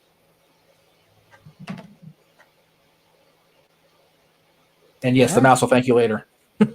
For sure. So, that being said, that just about wraps things up. Yes. Noah, go ahead and take us out of here as you always do so eloquently. Okay. Man, time flies. Folks, it's been a fun time once again with watching the event and the Saturday Night Shenanigans into Sunday morning. But again, I only wish to encourage you and remind you as always that there are no winners, there are no losers, there are no betters, just fans of opinions with this passion we all share. So at the end of the day, folks, support one another, respect each other, protect your mentality too. Treasure your families, adjust your life, and enjoy professional wrestling. It is truly as simple as that. There you go. So, for everybody associated with the multiverse of media, those that are on screen and not with us here this evening, Simple Man Noah Foster, Mr. Reliable Walter Cruz, the Heat Man James Hebert, the Stat Boy Mike, the West Coast Professor Jeff Meacham. I, of course, am your host and moderator, the Renegade of Wrestling JJ Williams. Thank you all for joining us and tuning in today, and we will see you guys next time. The Jeff Meacham Network's Multiverse of Media. For over 15 years, the recognized symbol of excellence and the standard bearer in coverage of sports and entertainment.